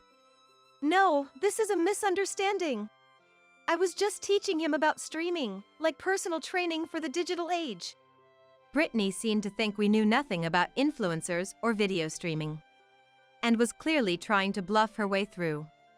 Despite her desperate attempts to wriggle out of the situation, Robert wasn't having any of it. Private lessons, is that it? Have you already forgotten what you yourself said earlier? I played the cheesy dialogue I had secretly recorded at high volume. Hey! You recorded this without me knowing? That's a violation of privacy. Delete it now. Privacy? You have no right to talk about privacy. I'm filing for divorce. Tony, clearly not expecting me to initiate a divorce, was panicking. Divorce? How are you going to live without me? You're living off me, and now you're talking about divorce? Have you lost your mind? He seemed to think I would break down and beg him. His male superiority mindset was apparent, still in disbelief over the current situation. His absolute confidence baffled me, but it didn't matter anymore. Say whatever you want. You can only act tough for so long. Eventually, we got divorced. After the incident, I immediately sought a lawyer who is an expert in divorce and infidelity cases. Presenting the evidence video helped me demand more than the usual alimony. Meanwhile, Brittany's engagement with Robert was called off, and she now lives a secluded life. This is partly because her streaming blew up after the affair scandal. Right after the infidelity news broke, fans analyzed Brittany's posts, exposing her relationship with Tony. The fans' sharp eyes discerned details from subtle reflections and background elements in her posts. The posts and their hints led to the discovery of her affair with him. The scandal affected Tony too. His company received numerous calls, forcing them to acknowledge the situation. He was fired, for his company took the situation seriously. The company must have wanted to get rid of the trouble. I guess so. After all, a high-profile influencer's affair with a married corporate employee from major enterprise was criticized heavily. When the company's stock dipped around the time of the scandal, they couldn't ignore it any longer. Now, he struggles with the public's disdain and rarely goes out, a consequence of his own actions.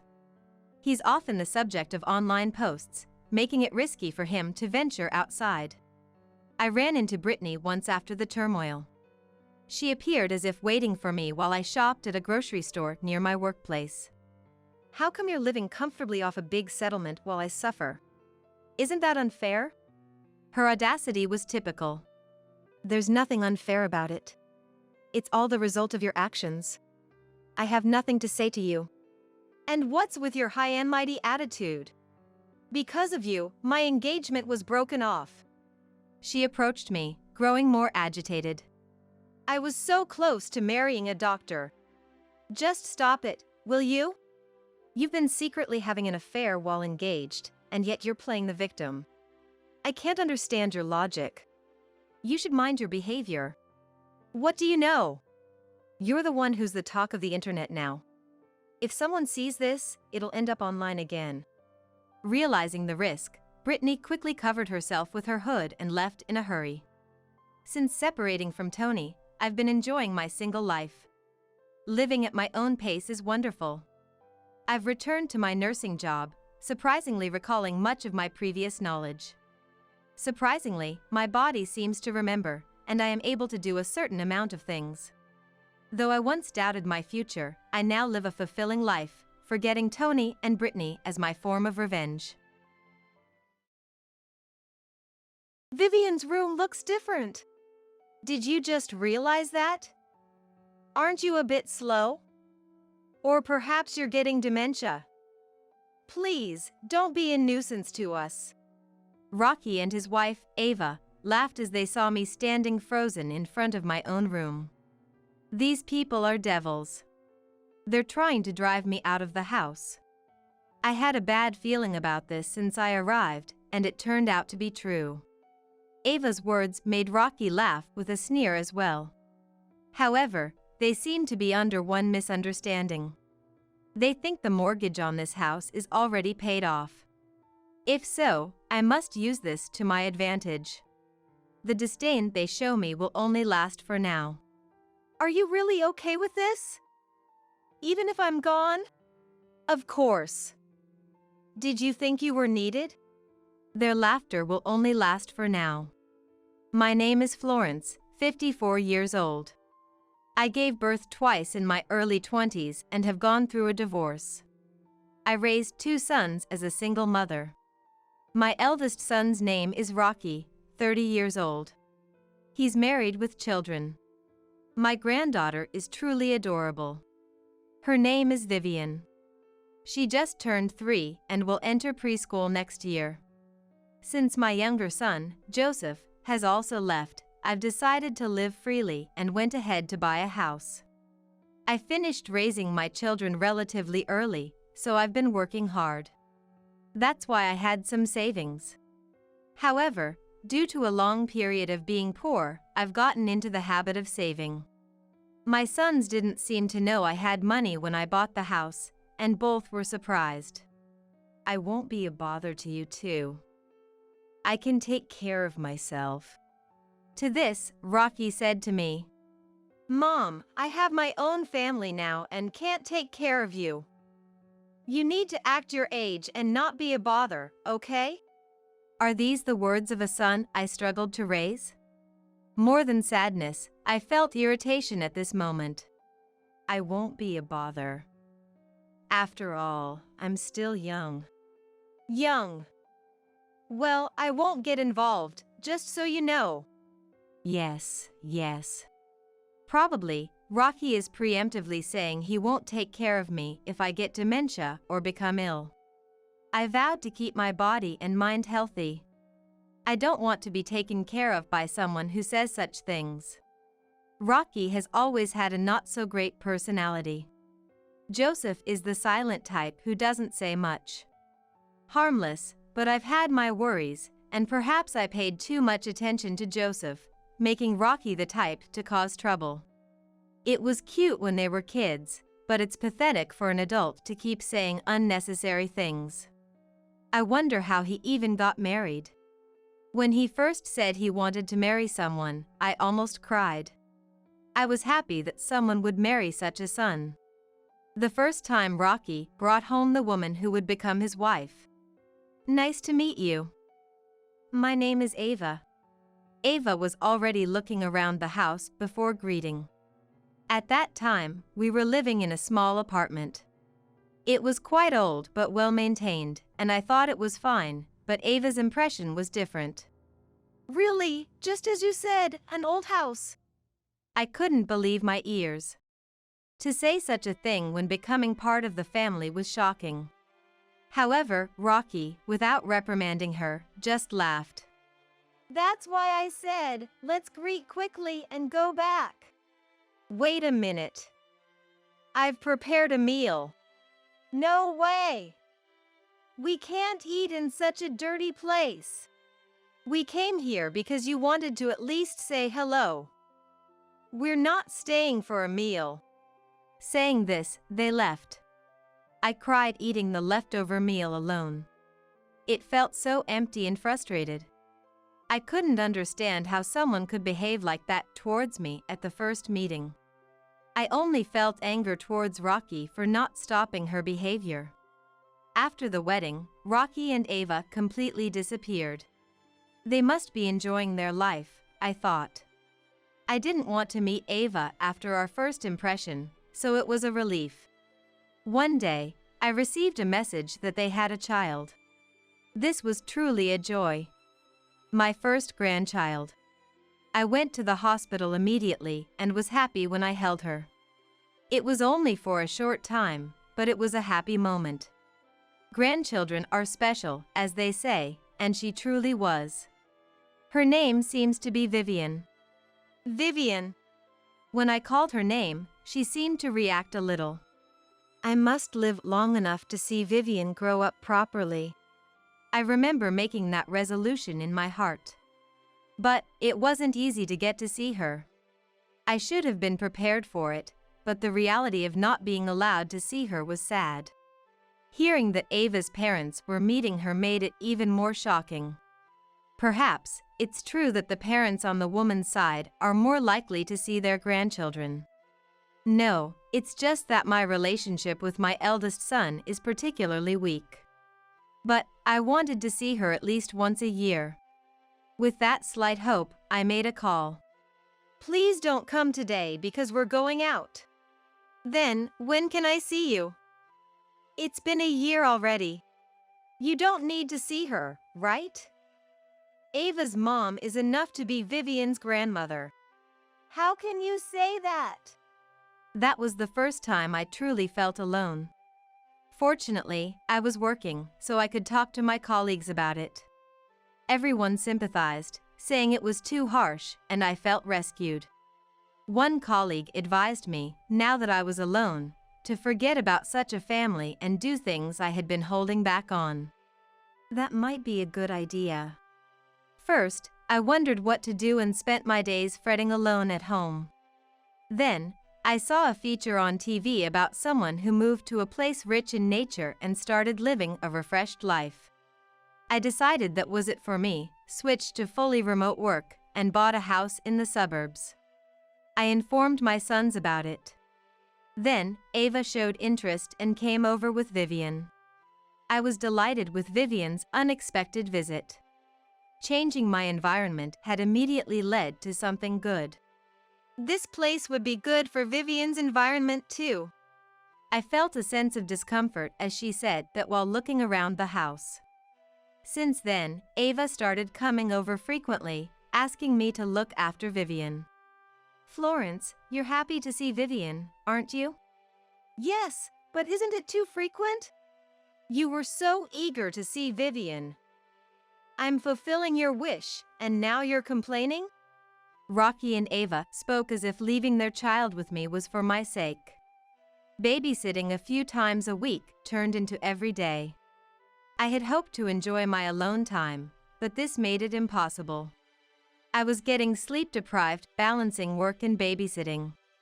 Florence, Vivian is here today too. Ava, I think I told you yesterday, but I'm a bit sick. Oh, I have plans to meet with friends today. It's too late now. Sorry, but you'll have to take Vivian with you. It's okay, your friends will understand. How irresponsible of you to say that. I wanted to tell them how irresponsible it was to dump babysitting on me every day, but I was too sick to argue.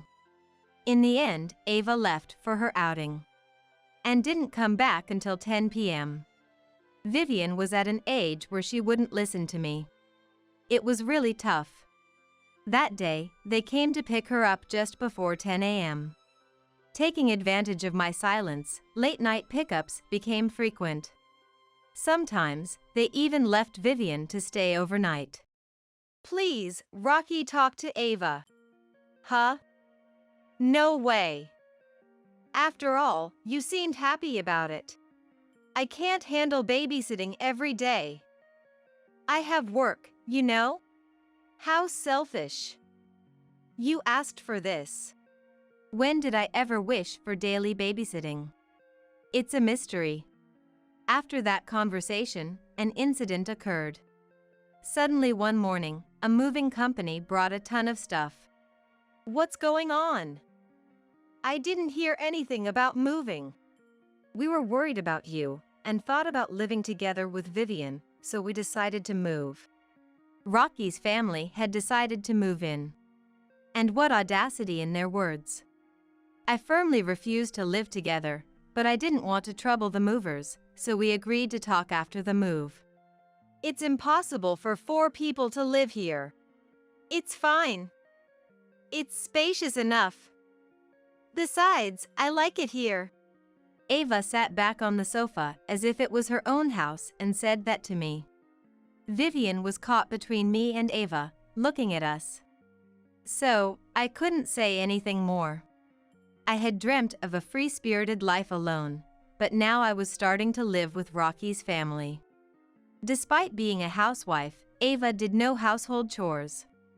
I'm busy with childcare, she said, making me prepare 3 meals a day. Of course, they didn't give me any money for groceries.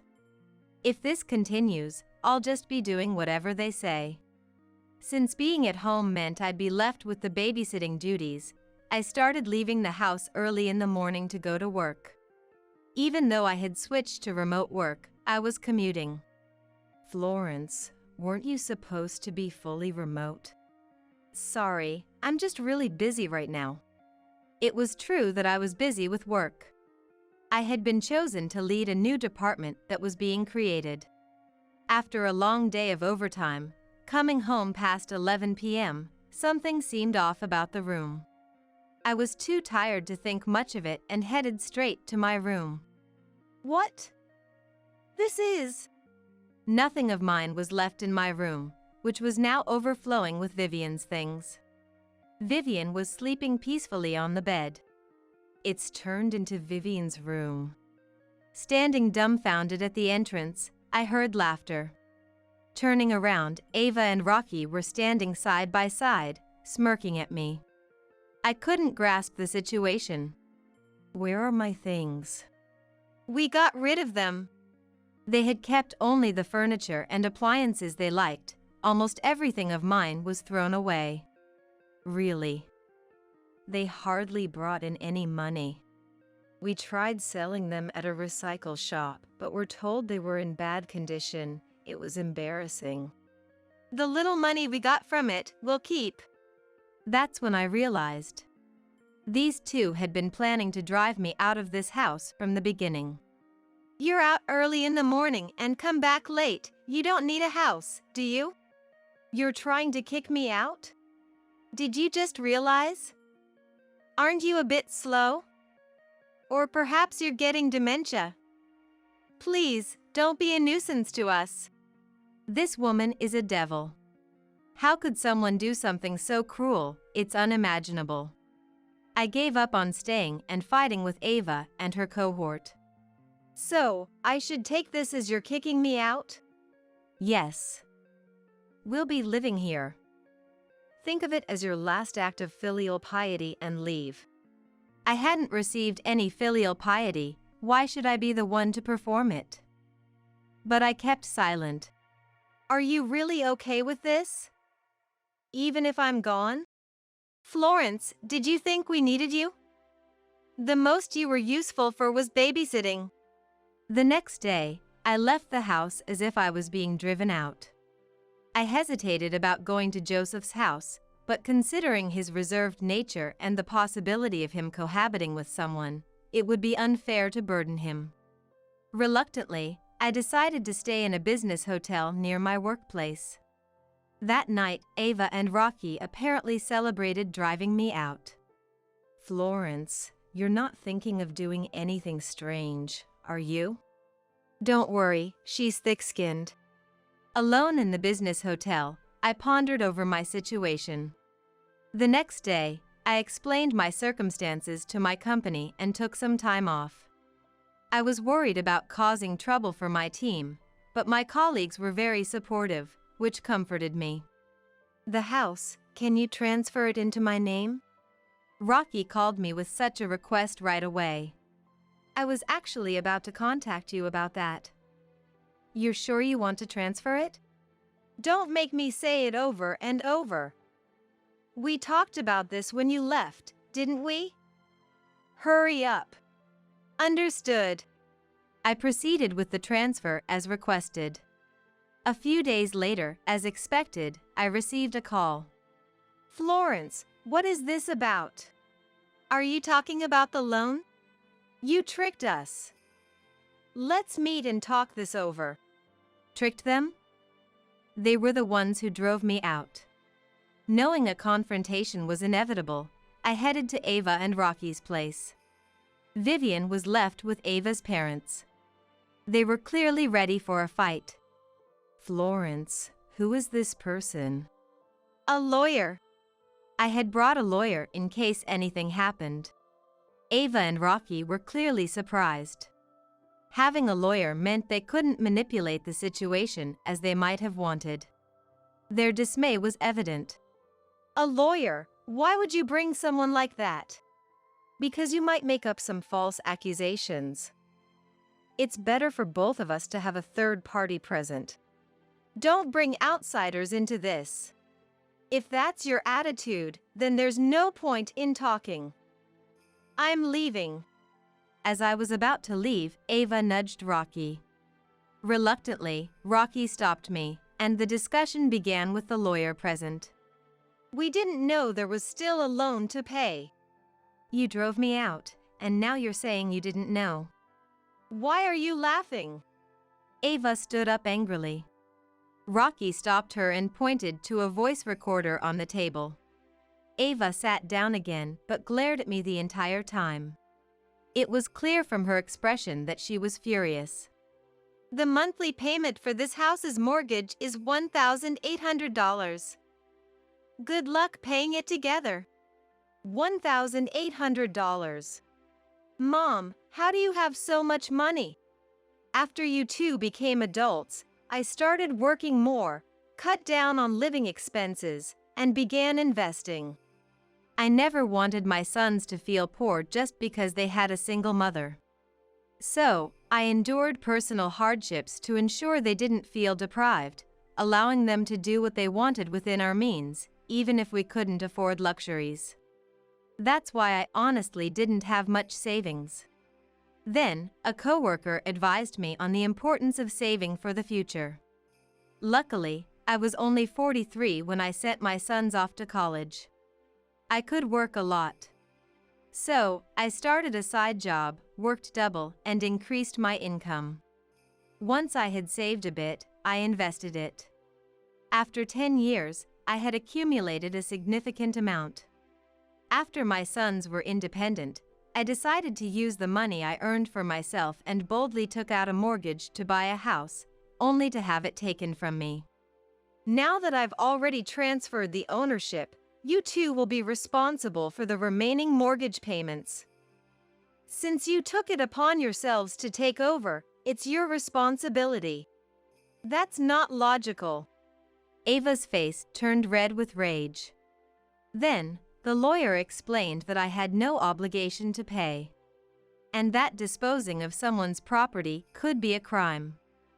He also mentioned that if they insisted on making me pay for a mortgage I wasn't living under, they could face legal action for that too.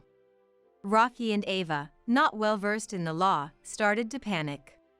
Clearly, they didn't want to go to court. We understand. We'll figure out the mortgage on our own. Please don't sue us. Good, as long as you understand. Ava grimaced in frustration. By doing this, you're no longer a mother or anything to us. Don't ever show your face to us again. Rocky hurled those words at me in a rage. Since moving out, I hadn't seen much of my son anyway. After all the unpleasantness and being driven out, I had no feelings left for Rocky. Feeling relieved at the thought of not having to see their faces again, I said, I have no desire to see you again either, so this works out for me. Rocky looked surprised when I said that, probably thinking I would never abandon him. This wasn't supposed to happen. I heard Rocky's voice as I left through the front door. Months later, Ava called to apologize. Florence, I'm so sorry. Please come back. We can't possibly afford the payments. Even if you apologize, I'm not coming back. I've moved to a new house. Where is it? Can I come now? I couldn't help but laugh. What is this woman so desperate for? Ava, do you really think I'd tell you where I am? Please. We're going to be bankrupt at this rate. That's not my problem. Besides, Ava could just work. It's wrong to rely on someone else without working yourself. You could work. I have started working. But then Rocky got fired. What? Why? That surprised me. According to Ava, Rocky had been working late for overtime pay. One day, he stole money from a coworker's wallet while they were in the bathroom. Please don't report me to the police. Rocky had begged his coworker. Even though it was just $50, the coworker didn't file a police report, but did report it to their boss, resulting in Rocky's dismissal. Ava was furious that Rocky had jeopardized their future. What are you doing for just $50? Just work yourself. I am part-time. Get a full-time job. I have a child. Part-time work is more flexible. They apparently argue like this almost daily. With Rocky unemployed, the mortgage payments weren't waiting. I'm terrified of the payment due dates. I feel like I'm losing my mind. And you think it's okay to ask for help from someone you kicked out? You told me never to show my face again. So, I can't help you. That was just something Rocky said in the heat of the moment. Words said in haste can have irreversible consequences. Ava fell silent. She seemed to be crying. She sounded truly desperate. But I have no obligation to help. I can become a devil too. Sorry, but please don't contact me again. If you do, I'll block your number. I said that and unilaterally ended the call. It was right after that. As I was leaving the office for lunch with my colleagues, Ava, Rocky, and Vivian were standing there. My colleagues quickly noticed and showed their concern for me. Go ahead without me. I told my colleagues and approached the three of them. What do you want? I was surprised at how cold my own voice sounded. Then Rocky began to apologize deeply. Stop this, not here. I took the three of them to a nearby bench. I didn't want Vivian to see her father apologizing so deeply to her grandmother. I was wrong. Please, help us. One thing, didn't you say never to show up again? That was. Rocky's ears turned red, likely from the shame of his actions. And damaging his own pride. No need to apologize anymore. Just don't ever appear in front of me again. Am I not your son anymore? I don't consider you my son anymore. That's too harsh. Florence, that's really harsh. Do you have the right to judge me? Ava fell silent. After being ridiculed, treated as a nuisance, used, and driven out by my own son, I couldn't think of him as my son anymore. I realized they didn't understand how much they had hurt me. Explaining it to them would be pointless. They wouldn't recognize the abnormality of their actions. It's better to let them face the consequences of their actions. You're still Vivian's grandmother, right? I expected this kind of turn when they brought Vivian. Vivian is innocent. But if being involved meant being used like this, I decided to give up on Vivian. Using Vivian won't work. I won't extend my hand to you again, nor will I meet you. I plan to live in a different world now. But you said you wanted to see Vivian. Don't use Vivian. Solve your own problems. You brought this on yourselves. Are you okay being alone? That must have been Rocky's last attempt. But I'm not alone anymore. I noticed my colleagues had come back and were standing behind me. If I didn't have them, I couldn't have done anything about this situation. I'm not alone, so I'm strong. Let's stop this. Rocky. I'm embarrassed. Rocky hung his head weakly. Ava, pulling Vivian's hand, left Rocky behind and walked away. Well, our lunch break is almost over, so we're going. Goodbye. Leaving Rocky behind, I left with my colleagues. Rocky seemed to stand there in a daze for a while, but was eventually escorted off the premises by security. Eventually, Rocky and Ava couldn't make the mortgage payments and fell behind. Ignoring the demand letters led to the financial institution demanding immediate full repayment. Panicked, Rocky and Ava consulted with the financial institution. The house was put up for auction. Due to its location, it didn't sell for the desired price. Maybe because I had customized it to my liking, which might have limited its appeal. Desperate to sell, Ava lowered the price on her own. It sold for about half of what it was purchased for. This left them with a substantial debt to pay off. What have you done? You did this without consulting me. I thought it was better to sell it quickly. Why do you always act without thinking? This is why I can't stand people who haven't worked in society. What? I'm taking care of the child. If you helped a bit, I could work too. Eventually, they were left with a large debt and no home. Their credit cards stopped working, and they couldn't get new ones. Unable to rent a house, they temporarily stayed with Ava's parents, who kicked them out because Ava didn't contribute to the household or work, using childcare as an excuse. Somehow, Ava's father managed to get them an old apartment, but a tough life awaited them. Ava's family refused to help any further. Ava's father even said not to come back until they had paid off their debts. Vivian ended up being taken care of at Ava's parents' house. I was worried about Vivian, so hearing that brought me relief.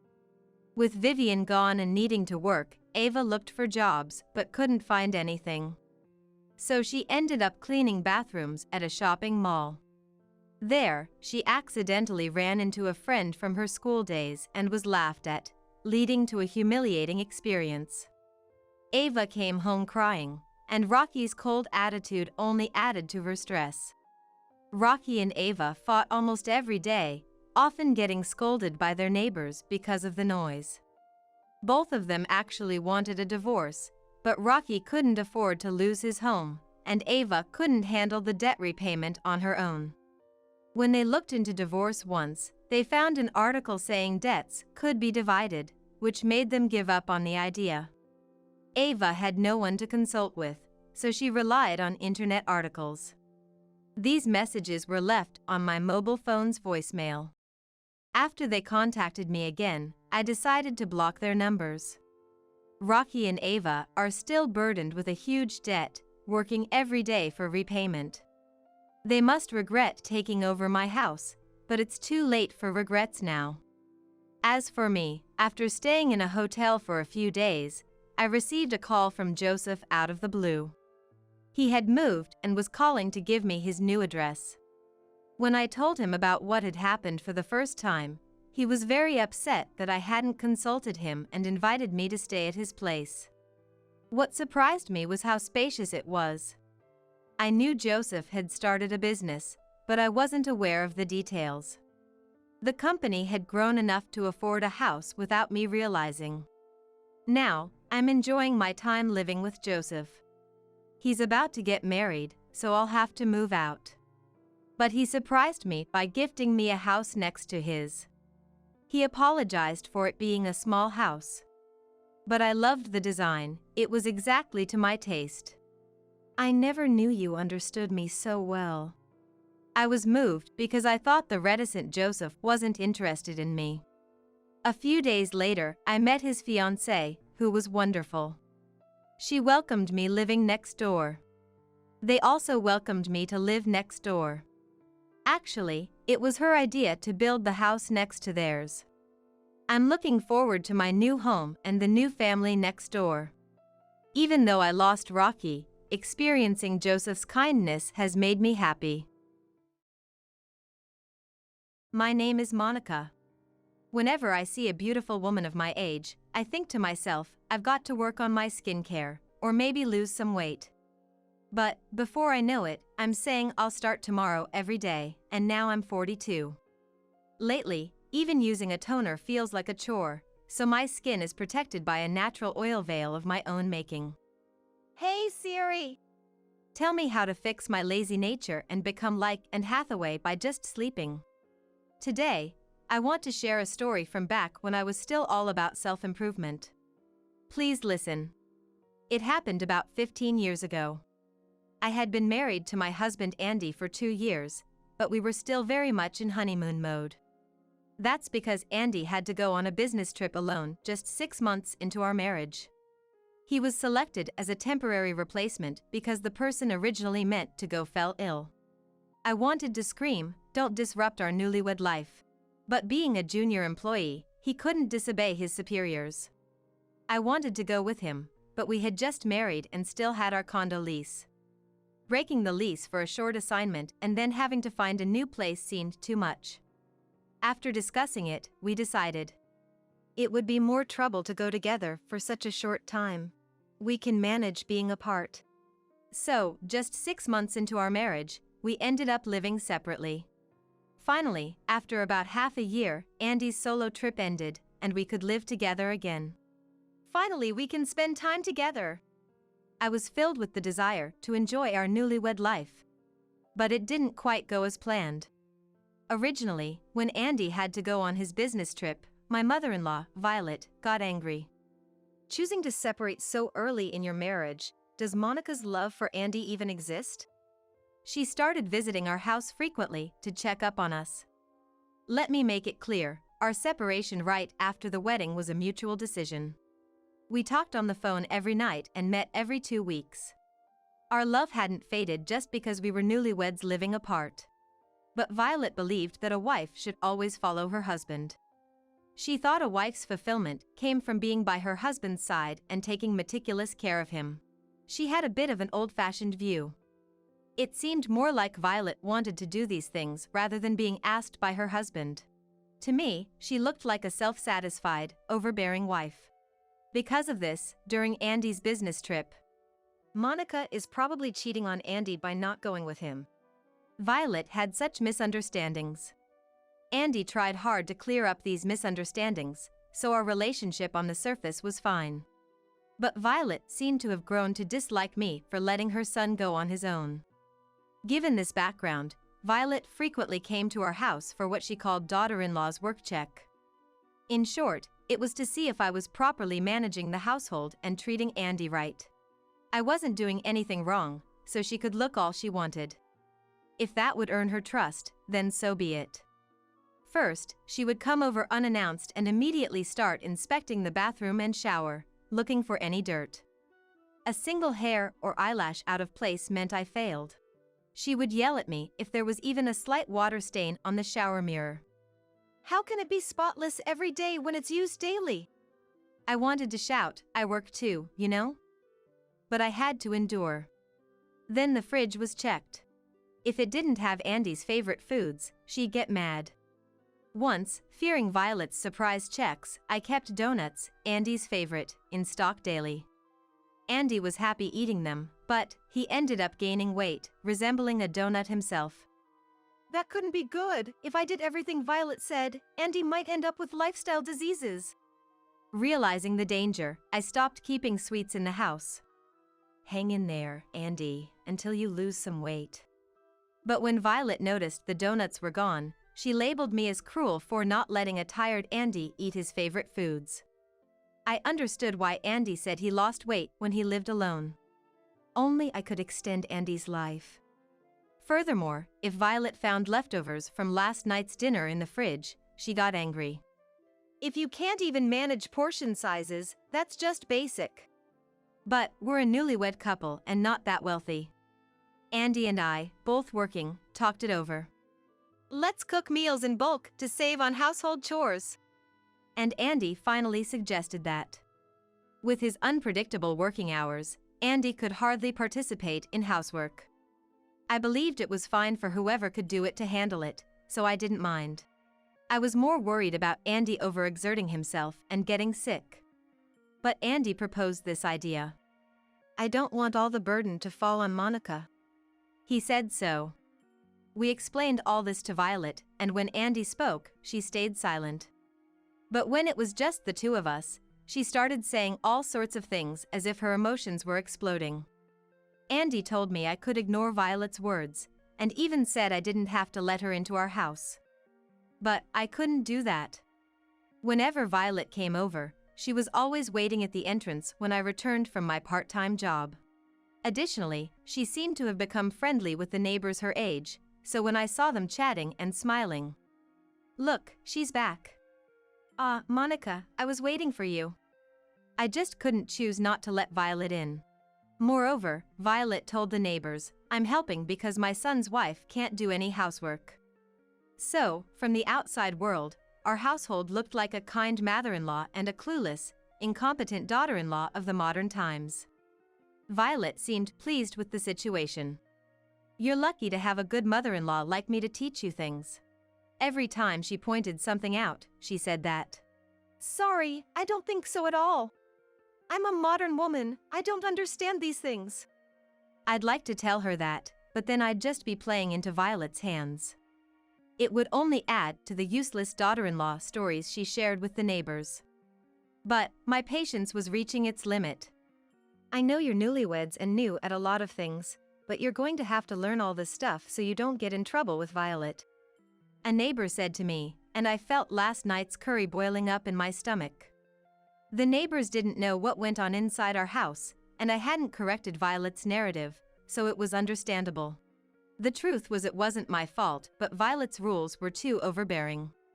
I was working and managing the housework, and more importantly, if Andy was satisfied, that should be enough. After all, this house was mine and Andy's house. But as a newlywed, I couldn't speak out. I would say it now, being stronger. But back then, I was young and wanted to maintain a good relationship with my mother-in-law. I thought enduring it was the right thing to do. I didn't openly refute Violet's words to the neighbors for the same reason. If I did it, I would have been labeled as a defiant young person. That was probably my mistake. Violet's behavior gradually escalated. She started staying for dinner and then overnight. This made it impossible for Andy and me to, well, never mind. Let's save that for a late-night adult channel talk. Haha.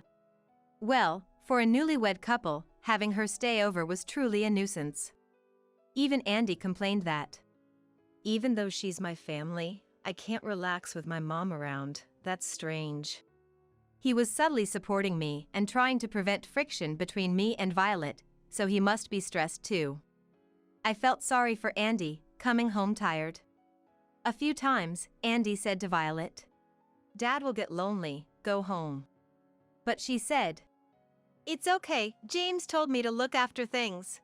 I'm representing him." She used the authority of Andy's father, James, to her advantage. Andy's family is an old-fashioned type that believed in the wives should obey their husband's principle. Even at this time of being married, Andy still had some irrefutable disagreements with James. The ingrained senses could be frightening, but for me, getting scolded by my dad always hurt more than by my mom. In short, my father was like the last line of defense. My mother got angry sometimes, but angering my father felt like the end of the world. He was like a mental pillar. That was why I thought I understand Andy's feelings. And since Violet started eating dinner at our house, I had been messing up dinner more often. The breakfasts I made when Violet wasn't around had never failed since we got married. At first, I thought I had messed up, and I think Andy did too. I apologized to Andy. "Sorry, looks like I messed up." But Andy replied, "It's rare for you. Aren't you tired? Take a rest today." But only Violet exaggeratedly complained. "Wow, this is so salty, it'll shoot up my blood pressure." I thought it was salty too, and the taste could raise blood pressure, so I honestly apologized. But soon I started to wonder, was I failing so often? Even when the taste seemed fine during cooking, it would be too sweet or too salty at dinner. I even got checked at the hospital, but there was nothing wrong with me. Could it be? I thought, and on a whim, I made dinner on the day Violet visited and left the kitchen. And that happened just as I suspected. Violet was humming and heavily sprinkling salt into the pot. The strength in her right hand and shoulder, holding the salt, was like she was avenging her parents. She could have surpassed a professional baseball player with that. Humming nonchalantly, she was ruining my cooking. I thought I had to tell Andy. But that night, Andy was extremely tired. He had been doing overtime every day for over 3 weeks, and the project deadline was looming. Plus, our wedding anniversary was the following week, and he was trying to get time off for it. We spent our first anniversary apart, so Andy had suggested a date for this year. Inside, my feeling was torn among wanting him to rest, looking forward to the date, and trying not to burden Andy. That was my recent state. I would talk to him about Violet after the anniversary. While I was thinking this, an incident happened. Of all nights, it was our wedding anniversary. True to his word, Andy took the day off and took me on a date. He wanted my homemade dinner, so when we got back home after the date, There she was. At the front door, that person was. "It's your wedding anniversary today, right? I made dinner," Violet said, showing Tupperware from her bag. As I thought, uh-oh. And looked at Andy, he looked the most resigned. But we couldn't be so cruel as to send away someone who brought food. Andy seemed to be resigned to it too. "Eat and then go home today." He said that and opened the front door. I was so looking forward to coming home with Andy and having dinner. Now the entrance looked like the gates of hell. God, please protect us. Violet entered the living room, happily opened the Tupperware, and ordered me to get the dishes. Wanting her to leave quickly, I moved promptly and obediently. Andy seemed to feel the same and helped, but Violet said, You sit down. You're the star today. And she moved the chair at the table to make Andy sit. Wait, what day is this? Isn't the wedding anniversary about the couple? Why is an outsider taking charge? But I stayed quiet. Of course, it was to send her home quickly. We should work emotionlessly like a robot, eat dinner, and send Violet home. That was the mission for us as a couple. Let's do this. What Violet prepared was Andy's favorite meatloaf and sides. Seeing this, I again thought, oh. Noticing my face, Andy asked me, What's wrong? Well, I doubled up. You like meat dishes, so I was preparing a steak with premium meat. I honestly told that. Then Violet exclaimed, Oh, premium meat. Great. Cook it quickly. Of course, I hadn't prepared a portion for Violet, but she seemed eager to eat. However, saying no, wait, would just extend the time with Violet in a lecture. I'd rather avoid that at all costs. I should have kept quiet. Despair filled my heart as I reluctantly began preparing the steak. Here you go, I said as I placed the cooked meat on the table. I had other side dishes in mind, but for today, this would be enough. So, I gave my steak to Violet and thought I'd just eat her brought meatloaf and sides. Thank you. This is special for you, Monica. I made it just for you, always working so hard. With a big smile, Violet pulled out a large Tupperware from her bag. Looking inside, at first glance, it seemed like a meatloaf drenched in gravy sauce, but on closer inspection, something was off. It was strangely red and shiny. Wait. Raw meat? What is this, so mysterious and unknown? Why mine was different from Andy's tomato sauce version? Let me remind you, Violet had a history of turning my cooking into a high blood pressure menu. Would such a person cook for a wedding anniversary? I peered at the offered meatloaf for a moment, managing to thank her while buying time. Upon closer inspection, this is. Andy also peeked into the Tupperware and then at my face. It was amazing how couples could communicate just with a glance. Andy, go ahead and eat. Yeah, yours looks like better meat, I'll take it. Thanks. What? Violet's eyes widened at our exchange. Andy didn't hesitate to transfer the meatloaf from the Tupperware to his plate. You don't have to do anything. Normally, Violet would say like that, but now, she was just pale and silent as I thought. Well, everything's ready, let's eat. No, no! Violet snatched the meatloaf from Andy's hand with a near scream. The moment it fell and hit the floor, there was a thud, an unusual sound for a meatloaf. This meatloaf makes quite a noise, doesn't it? Indeed. Did you overcook it, Violet?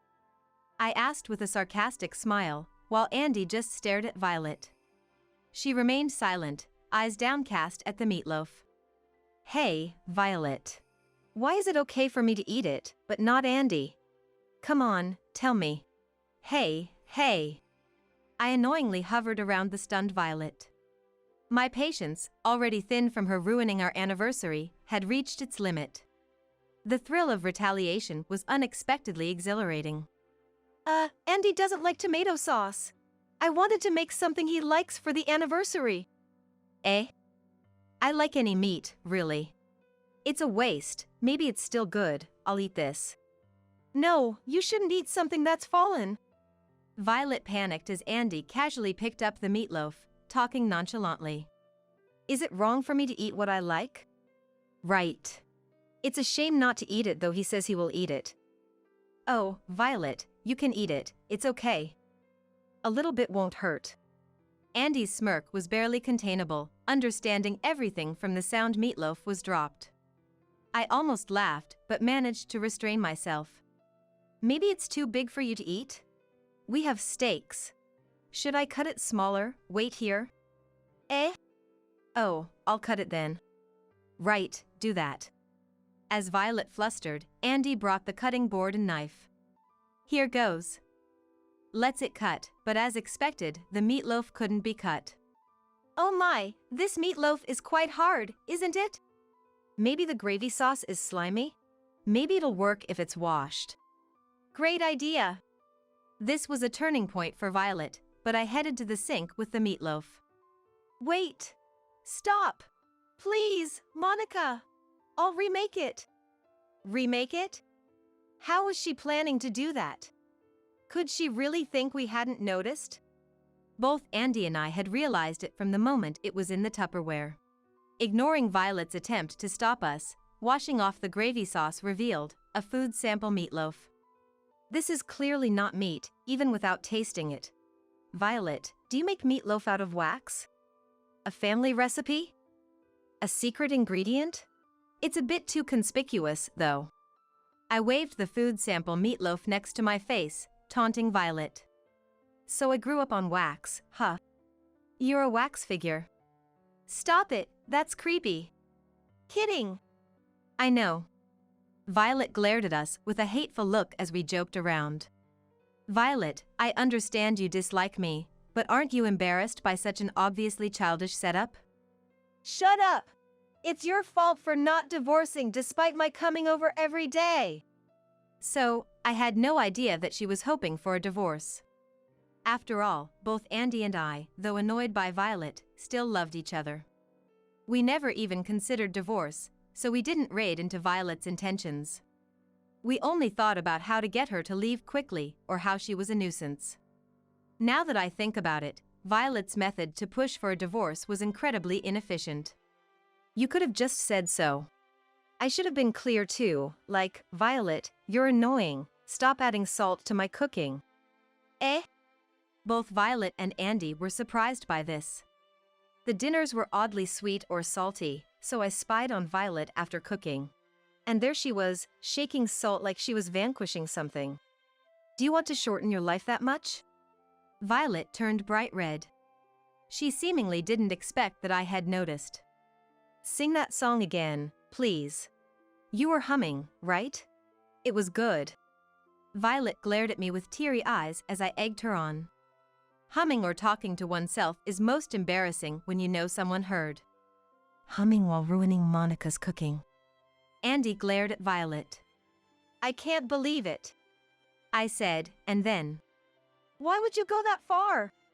Andy held his head. Mom, even if you do such things, I won't divorce. What's the point?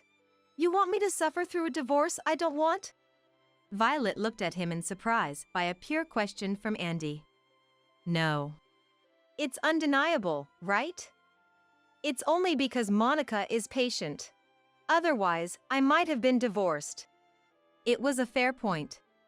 In that sense, I should be known as the patient daughter-in-law who endures Violet's unreasonable demands in the neighborhood.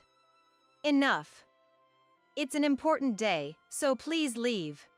Here, take your wax meatloaf as a souvenir. Wait, Andy. Violet clutched Andy's arm, trying to persuade him. Enough! I was really looking forward to today. I finally got a day off. I don't even have the energy to be angry anymore. You've been a nuisance every day, and now you ruined the day I worked so hard for. It's too much. Get out. Andy skillfully twisted his hand free from Violet's grip and pushed her out the front door. Violet wailed outside, but I no longer feared the neighbors' opinions. There was no turning back now. Andy seemed to feel the same, declaring a redo of our anniversary. He eagerly asked for my cooking. I laughed and replied, "Sure." Violet's crying didn't bother us.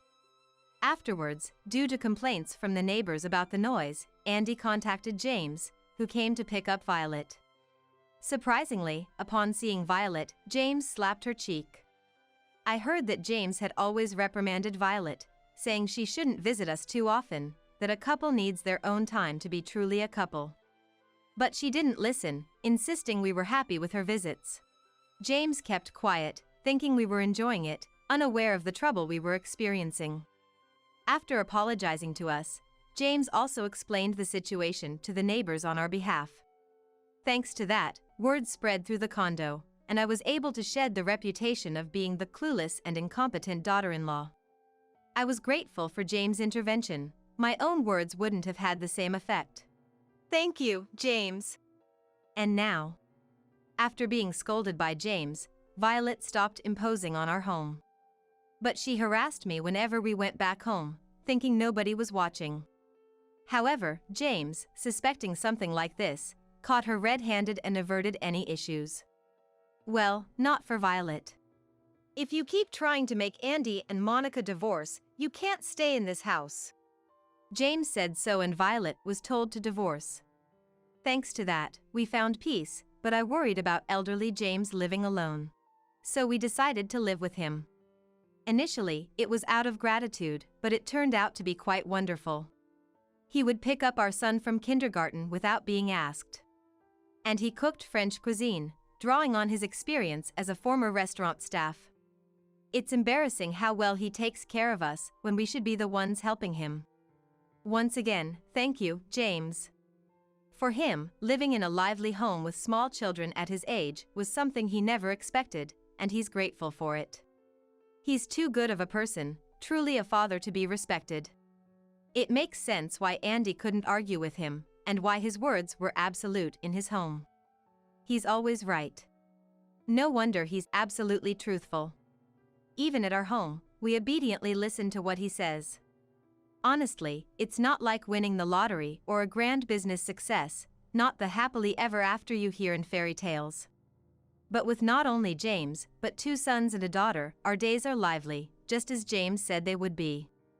Even as a wife who doesn't bother with skincare and is getting older, I have a kind, loving husband who still takes me on dates for our anniversary every year. Oh, I do my share of housework and parenting. Just tend to put myself last, hee. Despite everything, I've come to appreciate the ordinary. It's been 15 years since we were married. We still have the freshness of newlyweds, combined with the comfort and laxness that comes with familiarity, feeling happiness in everyday life. For our next anniversary date, I should work on skincare and getting in shape. I think I said that last year too.